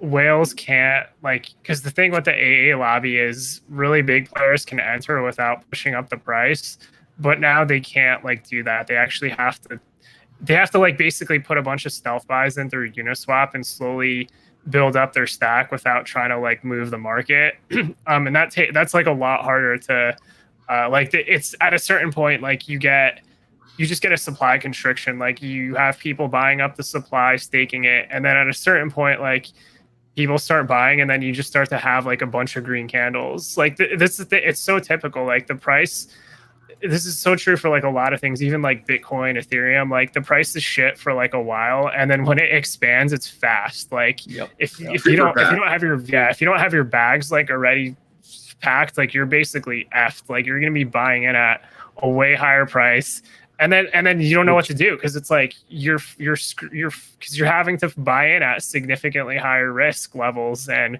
it's like you had the opportunity beforehand. So well, yeah, it reminds me of the looks like the price of Kusama right now, right there, next to its all-time high. It's like, like one of those things is you better have your bags packed with that one because it's about to take off again. So yeah, I think a lot of people right now are looking for that. What's that coin that could do well, right? Just like in the very short term this month. It's like, that one looks pretty nice. So I know a guy that has a really good list of coins, but I'm not gonna say it. Were you guys around for like the whole Bitcoin or the Bcash that was scary, man. Dude, that was the first time I ever traded. I got it on my first Ponzi. I was doing my first trade. And I'm telling you, I got a fucking crazy story. I build games for a living, which is even crazier than my Ponzi. little Ponzi. My little Ponzi. My little Ponzi and me. So anyway, fucking transferring out of there to Coinbase, and fucking Bcash is flipping up to what was it, like $1,400, some fucking shit like that. Then they locked everything down. Well, and it was the same time. So this was like October, November, right? November 100%. 2017. Like I think Bitcoin was at like 4,000 or 5,000, and then Bcash went from like 400 all the way up to like you said 2,000. Right? It was getting close. It was getting close. That was kind of scary. Yeah, I know. Yeah. It was wild. Coinbase shut shit down. That was a wild fucking 48 hours. But I tell you what, the people that buy their Ethereum and that buy their proper tokens are going to do very, very, very well. Yep. And first mover advantage is something, but having first mover experience is even better. Again, going back to like Axiom, and Wise, all the rest of that, like we have the experience in this. It's been done, and more or less, it's been released a year. Like fucking happy birthday, Hex, right? You know what I mean? Like, Bitcoin had its first kerfuffle. Like the richest guy that would know this more. It was like a year and a half in. They had to do the first fork, and then another one was a couple months later for Gox. But like there are kerfuffles. Nothing's happened here. It's good. It's super good. Yeah, first mover advantage is huge because if you look at this, is even going back to let's say like Ethereum, like any of the competitors to ETH are. It's hard for them to sustain valuation versus let's say like Ethereum over time, where you have like these. It's basically like a fork in a sense, where it just bleeds out and bleeds out. You short squeeze, bleeds out, bleeds out, bleeds out, short squeeze, and it goes into like basically this wedge that never ends. Like you see it with coins like Dash, totally wrecked versus Ethereum. Like there is no price potential for like Dash. It's other than you get lucky and you buy like you get a short squeeze up at least if you're comparing it versus the blue chips. But this ties back to like Hex, because if you're betting on stuff that doesn't have the first mover advantage, there's like a high probability just based off market data. Let's say you're comparing coins to like Bitcoin forks versus Bitcoin, and like stuff that tried to like compete versus Ethereum, those generally bleed out over long periods of time. Like they just bleed out in value. So I won't be surprised like 2 years from now if Axiom and Wise token bleed out versus Hex in valuation, because it's the same psychological mindset. Well, not only that, like why they don't even have like real advantages versus like when I was hearing you talking, I was thinking of like Neo and shares being right, the Ethereum of fucking like China, and then EOS, which I got scammed out of all my coins again. If you don't get wrecked in crypto, you ain't fucking been playing the game. So learn quick and fucking don't fuck up. But EOS has a great fucking model too. Well, we'll see what happens with it. But again, first mover advantage and what they're trying to do, they're all trying to do very, very, very different things. So when I was a crypto YouTuber, again, I was really moved by this company that was trying to do the human genome on the blockchain and get everyone's DNA and then get those all the doctors. And I did one on smart realty, which is an absolute joke. It's in my fucking like MetaMask graveyard of fucking nonsense. But like I thought the getting doctors and other people the data that they needed to help cure diseases, that's good, especially in a pandemic. I think that's good things that crypto can that decentralized information, you can call it blockchain, you call it whatever. It's getting information out of countries, out of mega corporations, out of all the rest of that into actually the Doctors Without Borders that actually like do the real work. That's what they need.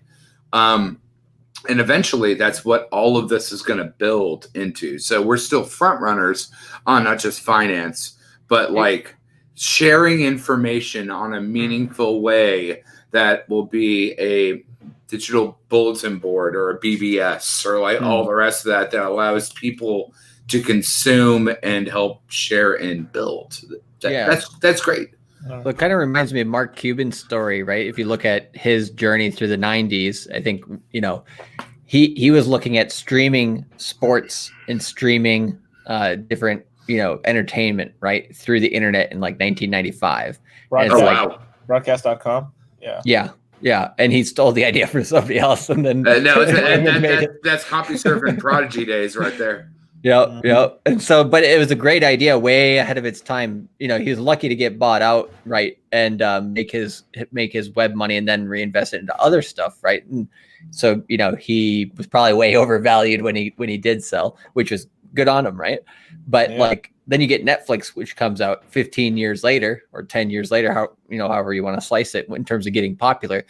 And it's like, yeah, you're going to get a lot of these crypto projects, kind of like you said, like trying to do good things for the world, trying to do good things for doctors, trying to do good things for, you know, countries that are disadvantaged, all these things.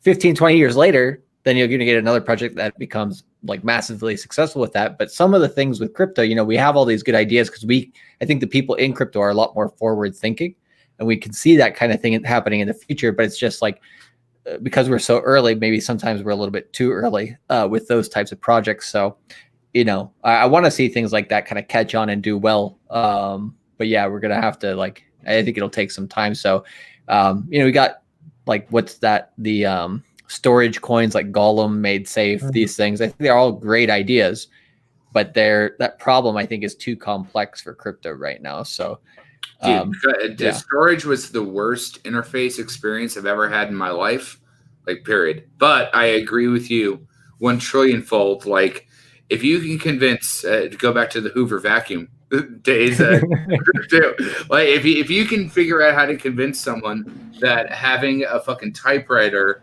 and investing that will be a printer, it will be eventually a fax machine, and that will eventually be a cell phone, you win. Like game over, man. Game over.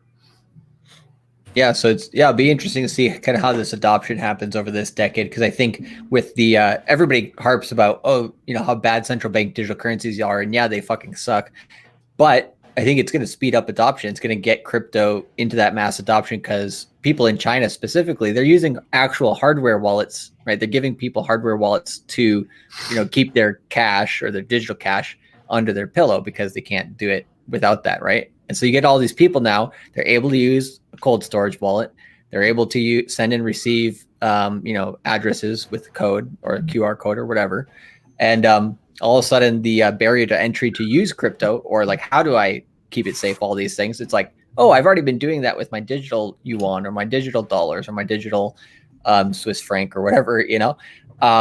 Why don't I, you know, get into crypto? Because, I actually own my money there. Oh, that sounds a lot better. You know, we're going to get that, I think, by the end of this decade. And that's with like the centralized China currency that they're doing with that, right? Correct. Yeah, they 100%. Like once you if you're a CG artist, you understand pixels. Once you understand pixels, everything else gets a lot less complex. It gets very, very simpler when you can understand that you can take a QR code, a scanny phone picture thing. You don't have to understand all the technicals. You scan it, it sends you to a thing, it logs you in, checks you into your bank, checks you into your doctor, all the rest of that. You don't have to understand it. You just use it enough that market adoption, it's the wave, right? Once you have the wave, you're good. Yeah. Yeah, so it'd be interesting to see how the kind of normies warm up to us as the decade goes on. I'm pretty warm. Yeah, they think they'll have to. In 10 years, just looking at grayscale in general. So, like us, we're early adopters. We're knowledgeable. We're not institutional investors. Institutional investors probably know less than us. They just has more Yeah, monies. it's actually very true. So they has all the monies, and since they have all the monies, they have someone like us or other people that like help them understand the fucking abacus of how to get through it all. But Right. once it gets down to the normies and like anyone else, like if Staker app could actually get an onboarding process to get crypto through fiat, I would be shocked. It'd be the best thing in the world, but I'll be scared at that point because there's a lot of normies that can do shit at that point. Right. I want a lot more T-shares before that happens. That's all I'm saying. I want a lot more T-shares before that happens. But when that happens, whether that's Bitcoin, Ethereum, Hex, EOS, whatever the fuck it is, us being here it's like building on AOL, CompuServe, all the rest of that long before Google got launched. And at that point, like Google went public, and you're like, do I want to buy a Google or a Yahoo? I don't know the difference between a Google or a Yahoo. Do I Google from the top of the mountain or the bottom? Or do I Yahoo from the top or the bottom? Like, you need to understand when you Google and you Yahoo. Yeah, well, and that's why I love, like, I was basically creative writing major, right? And when you think of those words and how ridiculous they were back in the 90s, right? It's like now it's our everyday language. I mean, at least Google is Yahoo, not quite as much, but it's just like, if you yodel, motherfucker, you Yahoo. Like, let me for you, like you do. If you're on the top of the mountain, you do not Google, you Yahoo. Yeah, wow. And one of them's going to win out. So when we think, like, it's hard to get a crypto, kind of judge a crypto project based on its name, right? Because like you get Polkadot coming out, it's like, oh yeah, why don't you invest in Polkadot? .com versus why don't you invest in, just think of any other random ass name out there, right? Like Sushi Swap or these things. It's like it's really hard for people who are new to the market to kind of really differentiate between what's good and what's bad just off the bat. It's just too much. Swap, though? But Sushi Swap though. People got into it. Right? I want to fucking eat sushi, and I just want to run to the store. I don't even want to buy crypto. I just be like, need some spicy tuna. Right? And it's just like, to us, it's obvious, but like for the new people, they're like, oh, all these things have ridiculous names, right? So I don't know. It's one of those things. Max says, I Yahoo when I check the Bitcoin price. I like that. You should. Yes, you should. Like, I put a hex on you, and now you're mine. Mine. Here we go. But yeah. Damn. I'm so... Man, the future is so bright right now. Yeah, I know this COVID shit and all this stuff's going on right now, but man, the crypto portfolio looking nice. It really is. Yeah. A lot of people, who've been using this downtime right from COVID and stuff to learn about crypto, right, and to actually like invest in it and do this thing. I think it's kind of a blessing, right? But for everybody else, which is the majority of the population, it's they haven't figured this part of the ecosystem out yet, this niche. Yeah. So $5 sell in a year. I'm still holding. What you said end of year? End of year. We still have 4 weeks in this year. We're gonna hit that $5 mark. Mark my words. Mark my fucking words. I think I said $1 billion. I think I said $1 billion. Originally, I said $1 billion would be $5. $1 billion under management? No. $1 billion in market cap for sell. Oh, I see. Yeah. Which is, I think it'll be like $4 and some change. But I'm still saying 5. Well, what if it gets to 6? Let's do that. Just okay. Damn. Well, if ETH gets to, let's say, $1,000, then that puts sell at a price of over $4. If it's assuming it holds the same sell to ETH ratio. Nice. So it's totally possible because if it goes up a little bit, then you have $5. Yeah, it's not too far away at all. Yeah. And next year it's like, right. I mean, I don't, of course, not financial advice about any of the stuff we just said, but like right now you're still buying underneath the all-time lows of the next cycle, I think. Oh, easy. Yeah. Easy.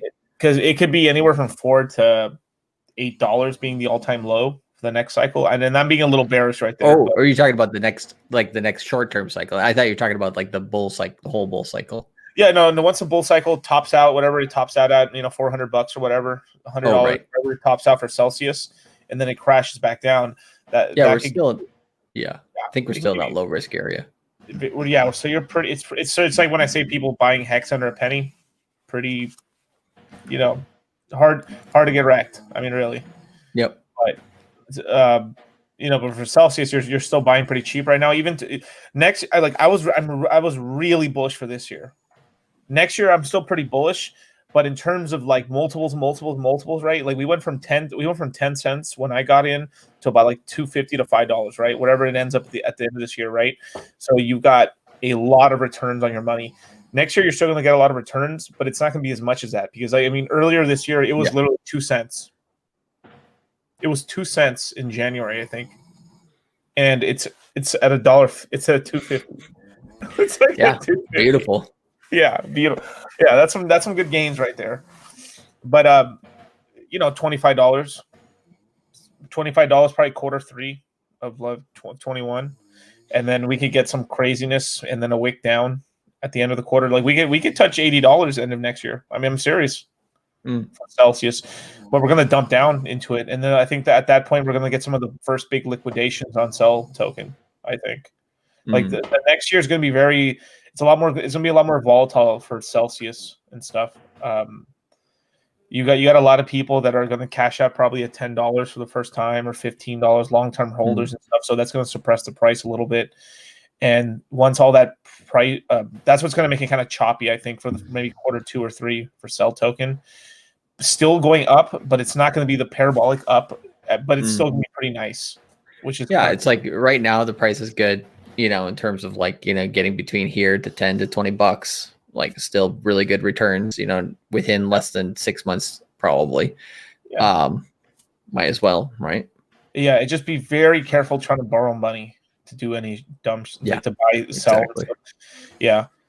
But I got there's a few people hitting me up saying like, hey, like I'm taking out loans to buy more crypto. And I'm like, first of all, I tell them all the time, I'm like, yep, not for that, but there's different people now. The newer when they coming into the market, they're like, some people are getting some decent loans. Like in the UK, I've heard of somebody getting like a loan. What was it? Like basically they get a loan for like $10,000.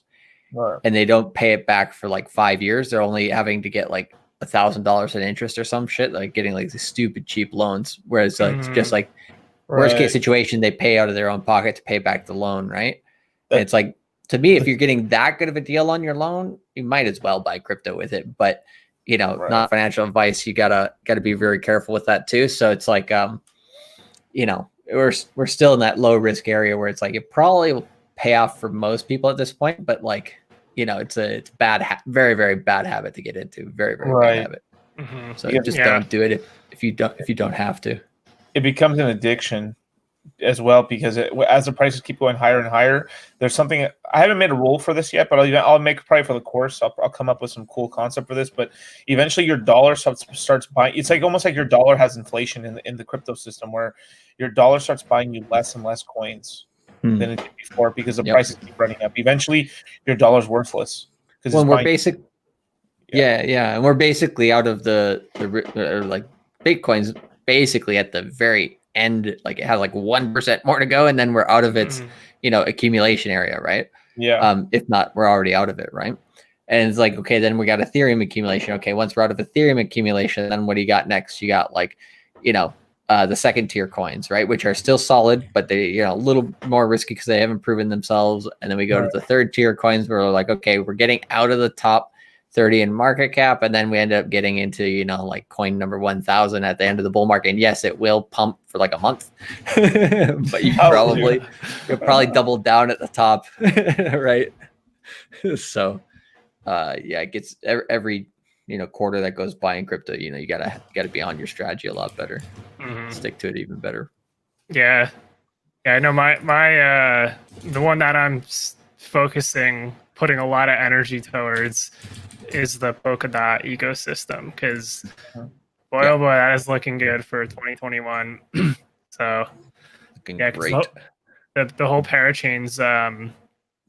I know Voice has the information on this, but he was just showing me the roadmap for the parachains that are going to launch first on Kusama and then Polkadot to follow. And it looks like as of now, like looking at the roadmap, starting around March, you just have like a bunch of supply that starts to get just sucked up into like those parachain auctions. And then I want to say like right around June is when you start to have like all the projects basically starting to launch. They'll launch sooner on Kusama, but you'll get like a taste of that before seeing it on Polkadot as well. So the stuff I even went in and used some of the test nets to get a feel for it, and it's like legit. Like this isn't just like BS. Like, you know, we're gonna make this coin and then have like all this cool stuff 3 years from now. Like, no, like there's like actual real use cases that are launching.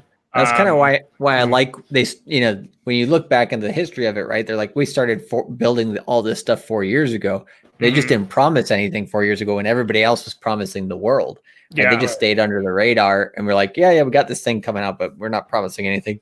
Once they come out, they timed, or Gavin Wood timed it correctly to be like, okay, we're only going to come out once we know that stuff will start coming out on time, because I think they saw all the initial mistakes Ethereum was making, learned from those, but instead of going and competing with Ethereum, because Ethereum already got network effect and market share and all of that, then they're like, okay, what can we do to, or, you know, Gavin was probably thinking, what can we do to, you know, complement the system with problems Ethereum's not going to solve. Yeah. Right. And so you get a complementary system coming out with not many promises, you know, because it's already been in development, and it's like, boom, boom, boom. Okay. I think that's going to surprise a lot of people, because you get a lot of news articles right now saying, oh yeah, we've heard it all before. You're going to do this, you're going to do that. And then when it starts coming out, like, shit, they're doing it. You know? Oh, they're doing it all right. Like, it's, they have some really cool stuff on there. So yeah. Well, Chinese government's using it even, like, that's huge. Yeah. Yeah. And like, for one, what's really cool is like, you can use your staked coins as like collateral on other DeFi applications. Like, so for example, you can, while you're getting staking rewards, you can still use that to take out like a loan or something like that if you wanted to do something like that. So pretty awesome. I was like, damn, like that, like this is good. Like this is really good. So you have supply shock from that. You have supply shock from the parachain auctions, because you have the leasing periods that they're like in 6-month intervals. So depending on the leasing period, you have circulating supply pulled out, and it looks like an interesting way for basically people to speculate on projects without getting totally fucked over. So like, what I mean by that is anybody can participate like in the parachain auctions. Like if there's like a project you want to support, you can actually put up like your dots like within that parachain auction, and then you just can't access it for the leasing period. But there's going to be basically just plays where if you auction a certain amount of like your dots, you'll get a certain amount of like tokens of that project. So it's going to just open the door for people to speculate on stuff they think is actually going to do well, instead of like a random coin that's like launching that doesn't have like a financial motive to start. Like it's the other way around this time. So it's cool to see. Yeah, it's good to get rid of some of those vaporware projects, because, you know, you already get stuff that's coming out with some stuff, you know, solved. Right. But yeah, Kusama, baby, might want to get it below $60. Just not financial advice. Last time he said this, it was $12. 7. 7? Oh my god. Well, $7.50. It was almost 8, but yeah, we'll take 7. shit. Yeah, I remember Bitcoin was $1,200, and I realized it was a fractionalized asset, and then I'm just like, well, I can't afford $1,200. Being like, well, I can afford 10% of paycheck.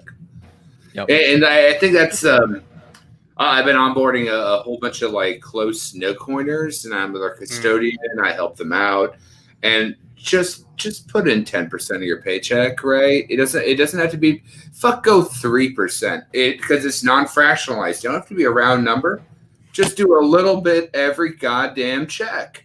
And you know what you're gonna do if you just do a little bit? You're gonna learn. You're gonna pay attention. That's the biggest thing that back in the last bull run, everyone and their mother wanted me to help them out. And I'm like, look, I ain't going to do that for you, but I'll give you homework. And if you do your homework, then you can come to round 2 and I'll help you more. But the second that they put investment in and they see it go up or down, usually when they do up, they're like, oh my God, I want to learn more. And then when it goes down, they're like, what happened? And I'm like, do your fucking homework, dude. It's right there for you. At least you bought a bottom instead of a top. Yeah. Well, and some of these people, they're like, if crypto's volatile, 4 or 5% in a day, they're like, oh my God, what's happening? Right. It's like, that's why I always tell people, come in with what you're willing to lose, even if we understand that crypto's not going to zero, right? But let's just go in with that super risk averse mentality first.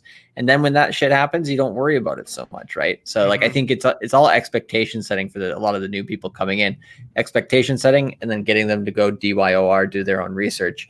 If they can come in with low expectations and then go in with doing their own research, they're going to be more successful.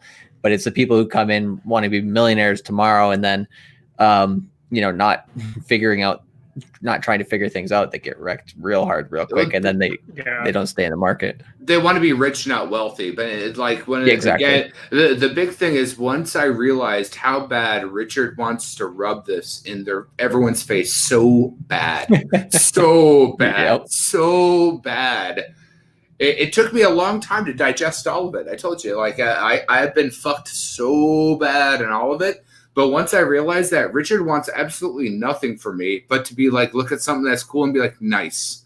And then be like, from there, I just want to rub your face in it so fucking bad that you didn't fucking listen to me. Be like, you know what? I can get on that game plan. I'm a fucking winner like that. I'll bring home the dragon. I like that mentality. Again, it took me a long time to get past this crassness. But I fucking love it now because I know exactly what his mentality is. He wants nothing to do with your money and your gains. He wants you to get your gains and do your own research. He wants to make something that changes the world. And he wants to move on to Sci-Vive and all the other things to change the world. This is a blip on his thing. This is his jewel in the crown that they'll listen to him when he talks about the other things that make you a better person. That's a very, very, very fundamental, important value that I could have bought a lot more at a lot less had I understood this earlier. But I didn't. But I understood it now. And that's the inherent thing that you need to explain to no coiners and all the rest of that. Just understand that now is like understanding now in 2012. And that's it. That's all you gotta do. And again, do your own research. Don't stake yourself out that you can't screw yourself over. I took out $30,000 in credit card loans to do crypto. Don't do that. Don't do that. But I lived on it for a year and a half. So it won for me, and I was up. But I could have had a lot more had I known how to play the game. Yep. But the first time you get into crypto, you're not going to know how to play the game. So why not stake it where the game is played for you? Unless you come here. See, this is the thing. I gotta chill a little bit, right? What you really need is a fancy background there, because all I see is a city behind you. Yeah, Tokyo, man. Got Mount Fuji over here. Of course, the shit. Yeah, you want to see a Joker's background? Hold on, let me show it. All right, hold on. So let me. Yeah, if you got some of those 3D thingies moving around, that'd be dope. A 3D thingy, is that what you say? Is that what we call it these days? All right. Well, not take that figuratively, hopefully. You ain't gonna bother me, friend. All right. We can't post videos, so I gotta do like an uplink.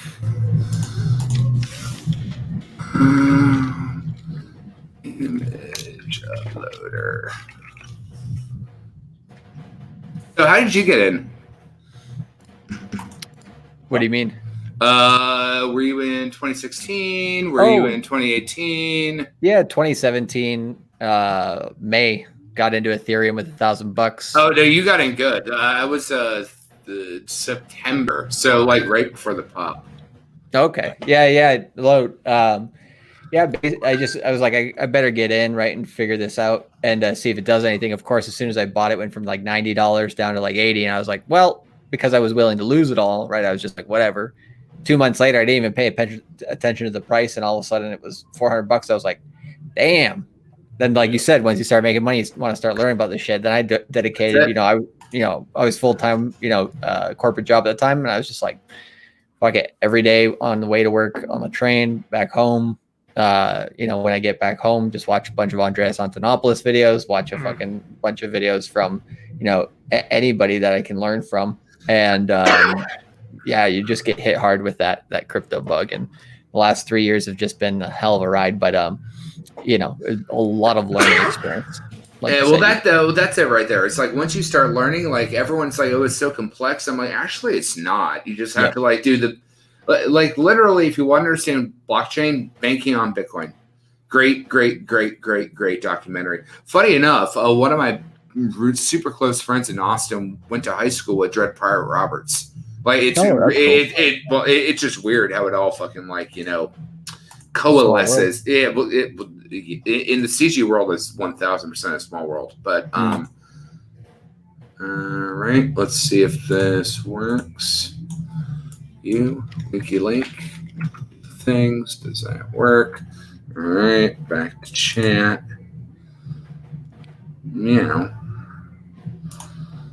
God, I have too many windows open always. Yeah, Max makes a good point. He says there's a lot of complexity to go through before you reach that simplicity. It's like, it's more when you start like being like, what is money, right? It's a very, very simple question. At the same time, you have to go through like so much history and all these things to figure that out and why crypto has value and all that stuff. Because people always ask the why first instead of like how do I make money quickly and then learn about the why later.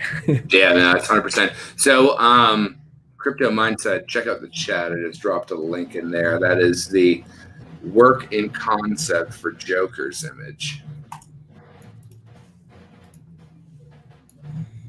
If that works. If it doesn't, let me know. I'm just kind of like winged an upload program. Oh, it looks very nice.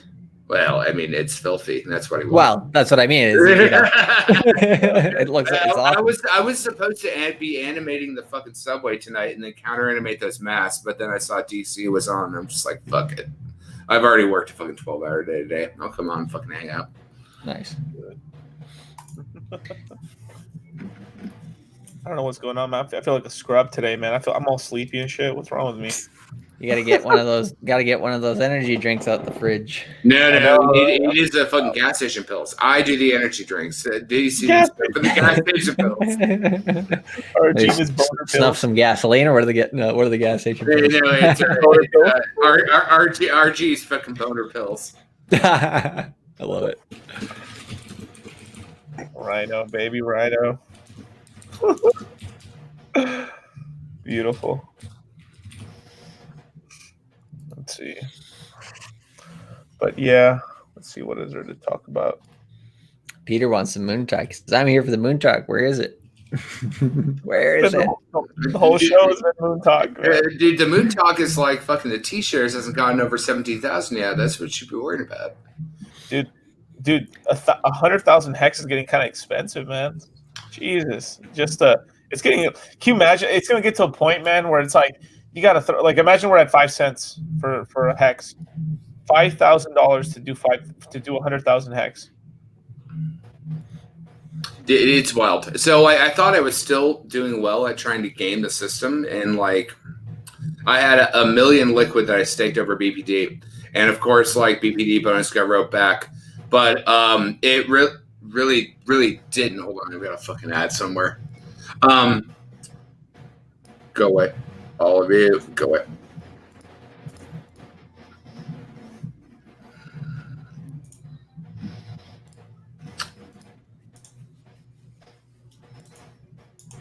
All right. But like the thing is that yeah, I didn't get my BPD bonus that I wanted on that mill liquid that I had, but God, I wished I would have staked it longer because now I'm looking at it and be like, I'm going to take that 600K, stake it out for another 10 years, and then still keep a little bit of liquid on me because I want to keep some liquid on me. But fuck it, it worked out in everyone's favor to like the ultimate. Again, like that's one thing I love about Hex is like as a game developer on an Ivy League tier, it has insane game theory, and when it comes to fruition, you're like, okay, that really did me a favor, right? You don't play Bloodborne to have an easy game, but if you understand how Bloodborne is played, you really enjoy the experience that it gives you. And if you understand how an easy game is played, like a Mario Kart, you just play it and go. Stake for 5 years, stake for 10 years. Don't worry about it. You don't gotta fucking play the game. You just get your bananas, you fucking enjoy that shit, and you're good to go. Like, you really don't have to make it that complex. The bigger rug pull, like, its situation has already happened, right? You know, especially like watching Silver. And again, subscribe to Silver's Patreon. He does fucking great shit, great chain analysis. And as someone that like does a very particular razored in job, what he provides to the community is paramount. So having someone that actually cross analyzes what things could do puts things on blast. It makes things available. It makes you have the knowledge that you wouldn't have had before. And so watching those things and doing those things is super important. The same thing is like looking crypto. Like the first time I saw this guy, I was just like, man, I like the way you talk. I want to get to know you. I want to like learn more about what you're thinking because you have a very razored in ideal on what is going on. And most people don't have that. They just want to like buy moon top coins. They want to buy the rumor, sell the news. And ideally, that's not going to make you money. That would have made you money if you bought Bitcoin at $1, sold it at 30, and then you kick yourself in the dick for the next 15 years. Yep. Well, that strategy rarely works for people. They're always like, well, stop talking about these coins because they've already pumped. What's the next one that's going to pump? And it's like, well, yeah, they've pumped for a reason. They're going to continue to pump for a reason. Dude, we're still at like market cap 15 after BPD. Fuck off. Like, you know what I mean? Like 100%. Yeah. And that's and the I think a lot of that too was the because before BPD there was the state there was a supply getting pulled from circulation so that reduced like the market cap basically, but now all of that's starting to correct and it's back in the top. Actually, let me pull up Nomics because I actually haven't looked at the market cap. Yeah, you're right. Number 15, 2.5 billion market cap. Just ahead of, and that's fair because technically when we were at 5, we were front running, right? There was all the hype and all the nonsense, right? But there was no knowledge, right? Mm-hmm. There was no knowledge. There was no. I wasn't going to say backbone. There was a lot more. Yeah. I mean, I have people that are very close to me that put in 10, 15, 20K. They were trying to front run. I'm like, don't do that. I told you, don't do that. But like, there was a lot of that, and now we're at a good cushion on where we exist before we're even ungate kept, before like the ads have even come out, before like people even realize. I mean, like seriously, buying this cheap, you are lucky. We caught a falling knife that was supposed to literally BitConnect, right? Anyone that's been in it for a long time, it was supposed to Ponzi scheme, drop the fucking out. And even Hexo with his like loose change bought a fucking falling knife at the bottom. Dude, the falling knife's up 50%. Yeah. Like the crazy thing is go to Nomics and then click the 1 year and then look at them the percentage gainers. It's wild. Like Bitcoin is like 130%, ETH is like 300%. I think Polkadot is around there too. And then where it made Polkadot's like 500% or 400%, we're sitting at 800%. I wish I was in an year ago. Yeah. But coulda, shoulda, woulda. You're in today. Today's always better than yesterday. If I could have bought Bitcoin and understood it in 2012 at $1,200 when I didn't know it was a fractionalized asset, I would have bought ETH at a penny because I understood, and I would have put my homework in because I invested. People that don't invest don't do their homework. And that's the whole thing is right now you have the opportunity to do your homework and to invest at a super low rate. And more importantly, level up and do your homework, buy T-shares. The price means nothing when T-shares eclipses price. And that's what you were talking about earlier, like looking at crypto. Like once T-shares eclipse price, it's game over, man. Yeah, that's the. I think Charlie was about to say something. I was just gonna say, is dollar cost taking a nap? Or He'll come back. Yeah, I go smoke a cigarette every now and then, so like, I had a fucking light bow out for a minute. No, sorry. Go ahead. Go ahead. What's up? yeah, I was actually even back to like the positioning in the standings because I remember before the big run up, Hex was actually. I think it was around like 17 or 18 at the time. So it's actually still gains because I do remember it was below Monero before that huge run up, and it's now sustaining a higher market cap than Monero, which is amazing. So yeah, I think like the next time there's like a really big price rise too. There's for one, it's what's great is there's not much supply on the market for one. There's really not. Like there's very few liquid supply. And then two, because of the big payday, whoever's like staked long term, like you're gonna have you can't emergence unless you want to nuke like your whole account. But there's retards out here. So awesome. What's that? There's retards out here. But the thing is they're not there are, but the thing is when they do it, they're not going to be able to sell it. Like that wealth just gets redistributed to like the entire stakers because they're not going to have anything to sell because they're going to get heavily penalized for it. So no, well, not only that, like if anyone emergency unstakes, they're Trevon James watchers, and so like they'll emergency unstake and then emergency liquid dump, and then they lose their tokens as they buy in, and then there'll be one of the people that have liquidity that are faithfuls. They'll buy that shit back up. That's the whole thing. It's like every time, like the BTD falling knife was wild. I have seen so many crazy falling knives from Ponzi's to legitimate shit. I've never seen a falling knife come back that fast. But again, that's why I love the project, right? You know what I mean? It's actually a project. Richard will cuckold you. Fucking like all of it's fucking grand, man. Like you really can't argue with the community that we have, the logistics that we have. Like everything's fucking gold. I was just kind of curious on the Trevon James story. I always love a good Trevon James story. Oh my god, that guy. Dude, no, here's the thing. It's like when my buddy I was just wondering when was the last time he told people to unstake? Because I'm sure he's probably said it like he's probably said like unstake, and then he's probably said go buy it back again. He's probably said it like a million times. I'm not sure. I don't pay attention to that guy anymore, but he keeps popping up in my feed, and I can't understand how because I swear I blocked him 3,500 times. Yeah, but I mean, like at least Carlos Matos was a decent, good human being that made the best human crypto meme in the world between all this. Like, you know what I mean? Yeah. I have like soundboard. Hey, what's up? The connect. Trevon James is just a douchebag. No. My wife says it's a scam. No, we need somebody to dress up as Trevon James Trevon James. Carlos Matos. He's a good guy, but like really, when my buddy like referred me to Hex, I started like looking at it and like Trevon James doing Tucanair, and I'm just like, not today, Satan. I already lost a shit ton of money playing with this type of shit. Not today, Satan. You're amazing. Can I ask you what brand of wine you're drinking? I would love to know. Always box wine as Papa Kool-Aid got spiked back. But right now it's Malbec. I do like Malbec.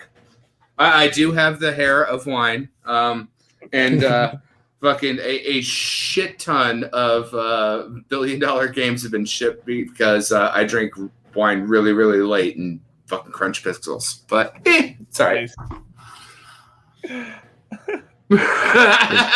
Hey, Harry Butthole. Now I know where Cause gets it from. Hey, hey, hey. Hey, what's People don't respect how amazing that video. Dude, I'll put that up. No, hold on. I got a soundboard. One sec. Let's see if this. No way. Hold on. Soundboard. Carlos Matos.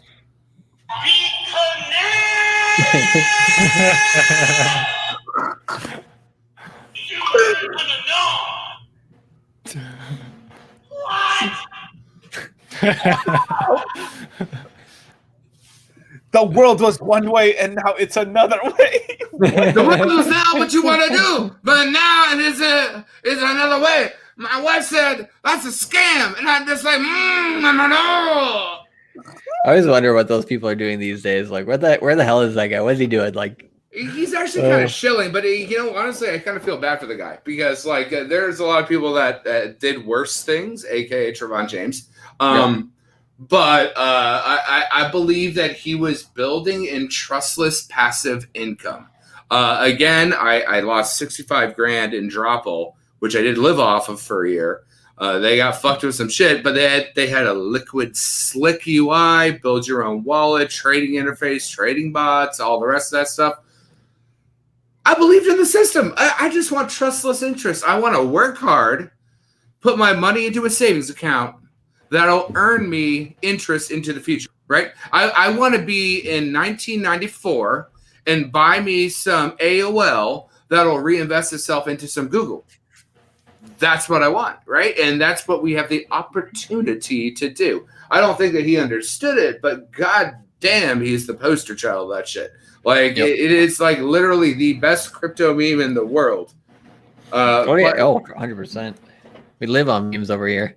Yeah. It's the best, dude. The whole setup, the stage, the way he holds it, his energy, dude. Fuck, I remember when that happened. I was like, "Wow, bro, that was so peak bull market, man." Well, Harry said he's selling water treatment now. Dude, I hope it's not Brita. I hope it's industrial water treatment plant stuff and not Brita filters. Or Brita filters or whatever they're called, like I hope he's doing something good with that. But my wife said Brita's a scam. I go to the water treatment place and I say, Water Connect. And I don't know, like the wilder thing is like we talk about a 10-year stake, right? Do we even compound what, again, if we want to go back to like real brass tacks and business and shit, like what Grayscale is going to do to push it up, what Peter Tudor Jones is going to do, like what if like Warren Buffett actually transitions in, or like his wealth gets moved to, let's just say, his kids, because he's not young. He's not young, but like his kids have a forward-thinking idea. And then from there, they push their wealth into these things, which is already happening. OG Bitcoin whales like that in Richard's days, they don't want you to know that they even own Bitcoin. More or less, like they're scared about even signing the digital signature to sign up for their free hex because they're so scared in their shell that someone knows that they are an OG whale due to tax, US, all the rest. I happen to know a few of them, and like I tried to like introduce to it, like I ain't touching none of it. Now I'm like, I understand, you already wealthy. You don't gotta do shit. I was just being like, yo, free tokens, and it's pretty interesting. It's like, ain't doing shit. But like I believe that Richard understood that because he lived in that situation and he was a front-facing person. Right now, he's not like a Craig Wright, right? You know what I mean? Richard never tried to like pretend he's Satoshi, right, or something like that. Another level of special right there with Craig Wright. That guy's just like a fucking piece of work. But that's it. It's a special level of special, and I think like again, I've got problems with Roger Ver, but like I believe that Roger and Richard have some commonality. They have a lot of history, right? So they have a lot of commonality. Game studios go against each other. You have Activision, you have Blizzard, you have ZeniMax, all the rest of that. But like you respect a a Last of Us versus, I wouldn't say a Call of Duty, but like Call of Duty makes a lot of fucking money, but it's not going to be like The Last of Us on like a storytelling expose that like really polishes an idea. And those people that suffer, believe me, the Naughty Dog people, they work their dick off on 24-hour crunches. But like, we're sitting on a fucking not just gold mine, but a revolutionary ladder. And where that ladder goes is up to us. Because what I like that Richard and a bunch of people say is that we are the next evolution of whales. And those whales can invest in those other philanthropical things. And again, I believe that that's what Richard wants to do, right? Again, the whole thing with Sci-Vive. If you look at that image that I said, Sci-Vive ads up there. Like, he wants to educate people to help themselves, which is why he talks so much shit to people who don't do their research and their homework to educate them to help themselves. Because if you don't do your own research, even when it comes to like getting up and getting your own coffee, what are you doing? What are you doing with your life? Right? Yep. You're not going to be able to understand the complexities of something much more elevated and connect if you can't like do the most simple research as read an article, watch a video, and make a decision for yourself on what you think is the best decision for your own life. But you can't deny that it's like the naysayers that were being like, no, I don't want an email, I want a fax machine. But how well did that work out for you? I mean, still doctors and lawyers, that works out well for you. But I mean, that's the low-lying fruit. There ain't nothing left for fax machines. Yeah. Dead, right? It was. Yeah. Well, I forgot what I was going to say on that point. There was one other thing I was just thinking of as you were saying that. But like, what? Well, why don't you talk more about your crypto mindset course? Since you downward pointed right there. What you got? What you got? What you got, son?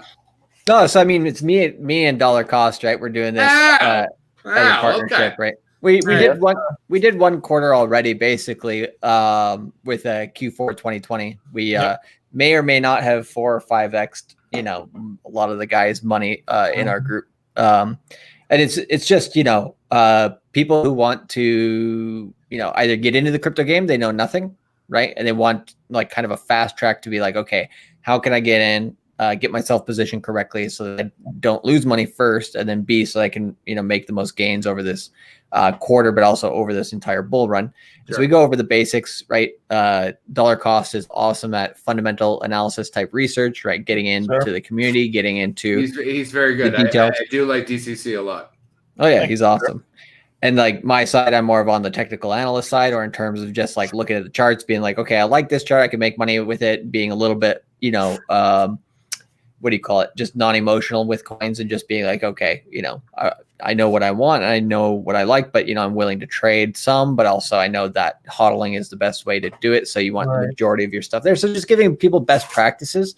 As long as you don't hodl bad coins again. Exactly. And someone that lost and not 50 coins either, right? Hodl like 5. You should if you're gonna hodl something to hodl Tether. I wouldn't do that. I would do USDC or something else. But like if you're gonna hodl something, hodl a goddamn DAI.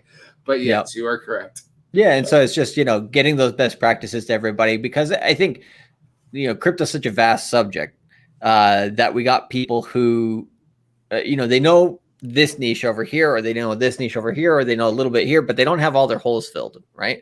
I guess they have some stuff that are still missing. So even for people who are in the market already, it's a good, like the first week of webinars is a good kind of review. And then the second week, we all just talk about how can we make money now, right? And that's where I think the most value comes in, is just like, okay, now crypto changes every single fucking day. So for this quarter, what are like the main themes that we need to pay attention to in order to make the most money we can for the next quarter, and then the next quarter, and then the next quarter. Sure. And so, it's pretty amazing to see like guys who are just brand new in crypto coming in and forexing, their money right away. It's just like, wow, don't fuck it up, bro. Now that you got that, like, It connect. Well, we're not promising 1% a day. No. You join the crypto mindset course, you get 1% a day returns guaranteed. Guaranteed. Yeah, fucking chicken air. Right. I swear to God, every time like Trevon Chains flashes from my face, I'm like, motherfucker. But no. No, I'm telling you, DC. Like I got hate. I got hate up to here, and I've got so many pixels. And one time when I'm in a media empire, and I'd be like, I'm gonna get you. I'm gonna get you good. No, that's good. That's good. It's like teaching people about like I mean, like, anything from like who Dan Larimer is, who fucking Hotskins is, who the OG people who may have not have hit everything yet, but their fundamentals are on board, and they were the OGs to build OG Ethereum, right? You know what I mean? Like they went in and do their own project, and the projects are not bad at all. In fact, they're going to do great. We have a greater project, but it all tides rises all ships. Everything rises on BTC going up, right? The second that BTC it gets at 51% hack, but that's what Richard is saying. Like miners protect the hash rate to protect you against them. Yeah, you know what I mean? It's a hinged-ish. Again, I owe $250,000 in student loans, the American Ponzi. I understand that, which is why I try to give education in that same mythos for free to help people out. Yeah. Likewise. Yeah, no, the same thing again with ETH and everything else. Had you bought Bitcoin at an early enough age, you would have bought ETH at 1 to 2 cents or $1 or something like that, and you would have done very, very well. And the same thing is emotional about Bitcoin. That's the thing I see right with all the maxis, right? They get so emotional. They're like, "Oh my God, we're losing market share. It went down from 90% dominance to 20, 30% dominance." It's like, yeah, but what happened to your price of your coin during that time? It went up, right? So as a professional game theory person, Hex encourages you to not fuck up your game theory and do what you say you're going to do. If you do a 10-year stake, you're locked in for 10 years. Fuck off. That's what you decided to do. And you should stick to it. If you don't, you are going to be very, very disappointed and or penalized. And thank you, sir. I will take your free money. But like at the end of the day, that's not going to scammers. They're not going to. You knew what you signed up for. Or you should have, right? There's so many people that just they're stupid. They don't really, like you said, they don't take the time to do the research, and then they're going to have to pay for that. And then whether it's, with, the incentive structure of Hex, or whether there's the incentive structure of a different coin, or whether it's the market taking the money from them, if they're not doing, if they're going in at that shallow of a level, just listening to, what somebody said on Twitter, then they're going to get separated from their money one way or another through this market, no matter what. That happens in every market. It does. And so again, Richard's crassness had a particular wedge with me, but then once I saw the community come out with Staker app, and the community actually drives a token, if a founder drove a token, Justin Sung would have a really, really good token, but he doesn't because. Did you? That reminds me, yesterday on my show, so I do like a daily show. I'll have so same.com, YouTube can Google the shit or so Crypto Mindset course is just the URL I just did specifically for the short list of the course. Drop your link into I'll put it in the private. It's just cultivate. Like if I just stop the camera, it's just cultivate crypto is my. Okay, perfect. Yeah, perfect. Yeah. And I'll put the link in once a little bit later. But so I do that 5 days a week for free or whatever. What would we just say just before that? You kind of lost my train of thought. I was poking at Justin Sung because right. There we go. Anytime you mention Justin Sung, I'm ready to go off on that guy. This was just anyway, he's the worst Roger Ver. At least Roger Ver made a lot of money, right? You know what I mean? Justin Sung took a lot of money and didn't do shit with it. His two newest tokens to me are all absolutely hilarious. Is it BB Connect? It's essentially one of them is called Just, and it's like a governance token or something. Yep, take a look. It's around 150 in ranking of market cap in top cryptos.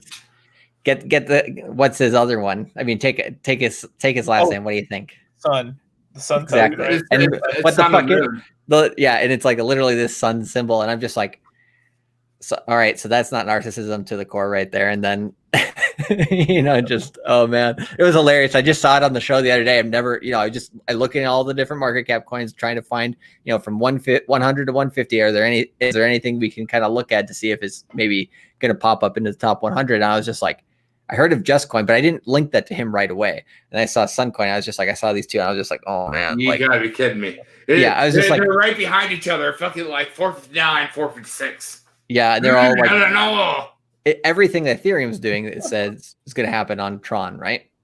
I'm just like, so you're using all the buzzwords again, and you're coming into the market once the market's getting hot. You didn't even talk about these things in the bear market because you weren't building in the bear market, right? So like, how likely is that thing to succeed?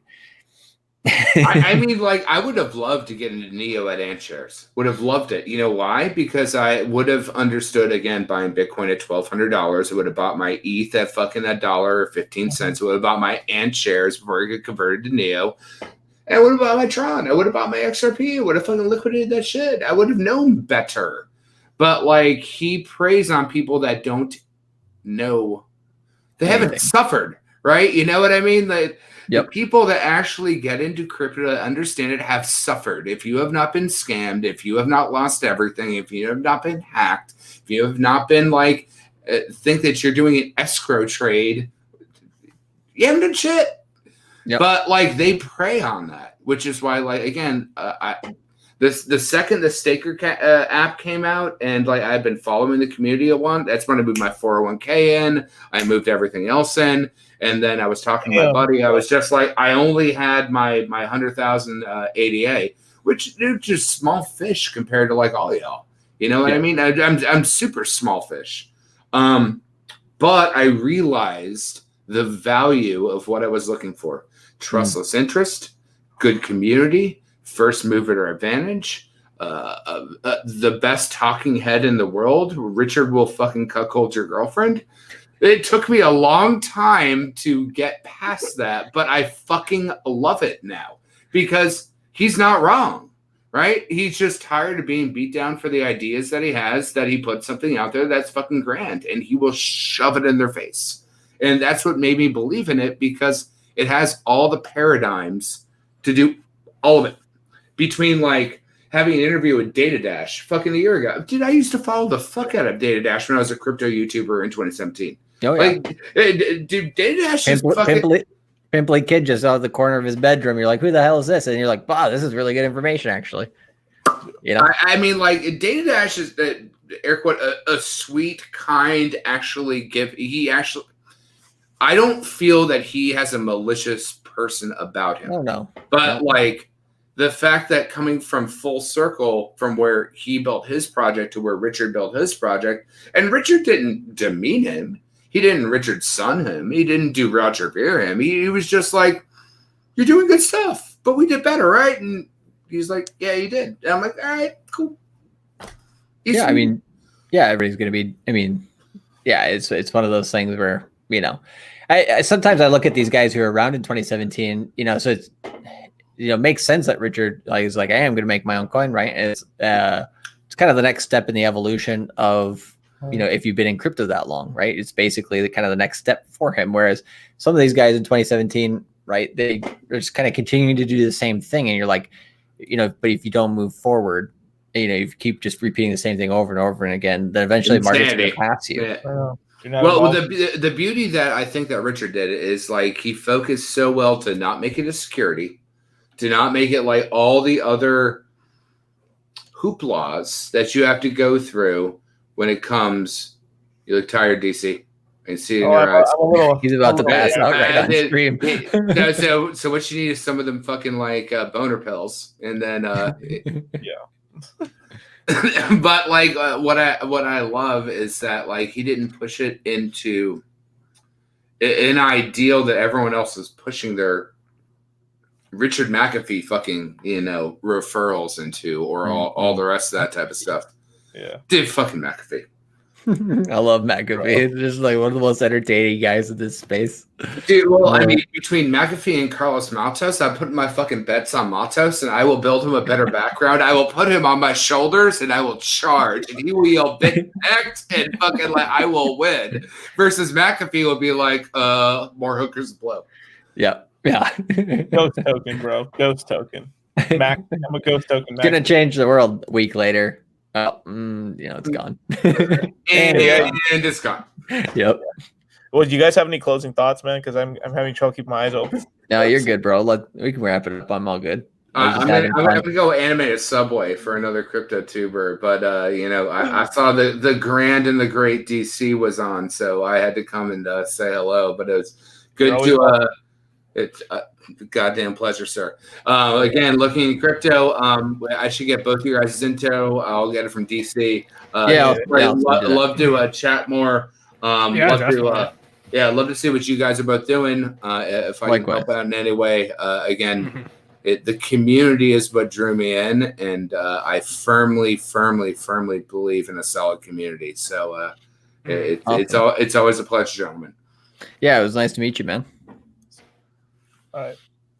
Oh, before that, before we end the whole thing, right? Transition. Okay, here we go. DC, you need to like play some pixels for you, put it right in front of your eyes, and be all right. It's like, right. Well, where's the best place for people to follow you, man? Crypto Kool-Aid. Oh, I do know that shit. I literally hop on just to hang out with you guys. Cool. Okay, cool. And I did the whole crypto YouTubing all through. I retired from fucking Captain Save-A-Ho $1 billion industry at ZeniMax to make $1,000 a day in the Ponzi eras, and then fucking that turned into a shit show, and that turned into a YouTube channel. And yeah, no, I do no following. I just come in to like help you guys out and build you guys up, and you guys fucking kick ass. Oh, it was a fun conversation, yeah, man. Thank you, dude. Well, the only thing I got to show left is Wasabi over here. Look into crypto. Please go follow him on Twitter. And of course, Cultivate Crypto on Twitter as well, and on YouTube. And this magical thing called Crypto Mindset Q1 is coming out, and I would go sign up today because if you weren't part of the running of it, yeah, you would sign up. But yeah, I mean, if anybody just wants, to pick Miguel's brain, right, Dollar Cost Crypto, if you want to pick his brain right in there, it's a ton of information. We were talking for like 2 weeks straight, and everybody was like, we're surprised you guys are still fielding questions, like just shooting from the hip every single day. It's like, yeah, we could talk about this for months, like literally months straight. Literally months and stuff. I mean, we put so much time and energy and stuff, and we taught so many people. Like, fuck, man, it was amazing. We gave 6 months of research on different coins that we were looking at over like the 6 to 9 months before the course started in 4 hours. That was a fun one. That's good. So, yeah, and that was a boot camp, and the guys are so far along where they should be. Like, if they had just jumped it would have took them like a whole year to even get to that point. And I don't even think they would maybe have a whole cycle. Yeah, and it would almost take a whole cycle and stuff, and they still probably wouldn't have had all the little secrets and little things we have told them. There's some really simple rules, but it just doesn't get in here. It just won't. You have to almost jam it in before it like starts like, yeah, you're right. Yeah, I should have a hodl bag, like the hodl bag, and the moon bag is so fucking important. But Q1. No, it's super important to give them like enough of a leash, but also enough of a safety blanket, so that way they can swim and figure shit out. But that way, like they're not gonna fucking like do stupid shit. Yeah, give them a cushion of profit to make mistakes with, right? So it's like if they lose. If you don't get wrecked, you didn't learn crypto. You just need to make sure it's not your full stack, and then in the game industry we call it fail fast, right? If you really, really, really want to do a $1 billion game, fail fast. Don't fail on $1 billion. Fail fast. Exactly. Right. Well, no failure here. Later, you guys. Gentlemen, have a good night. Sure.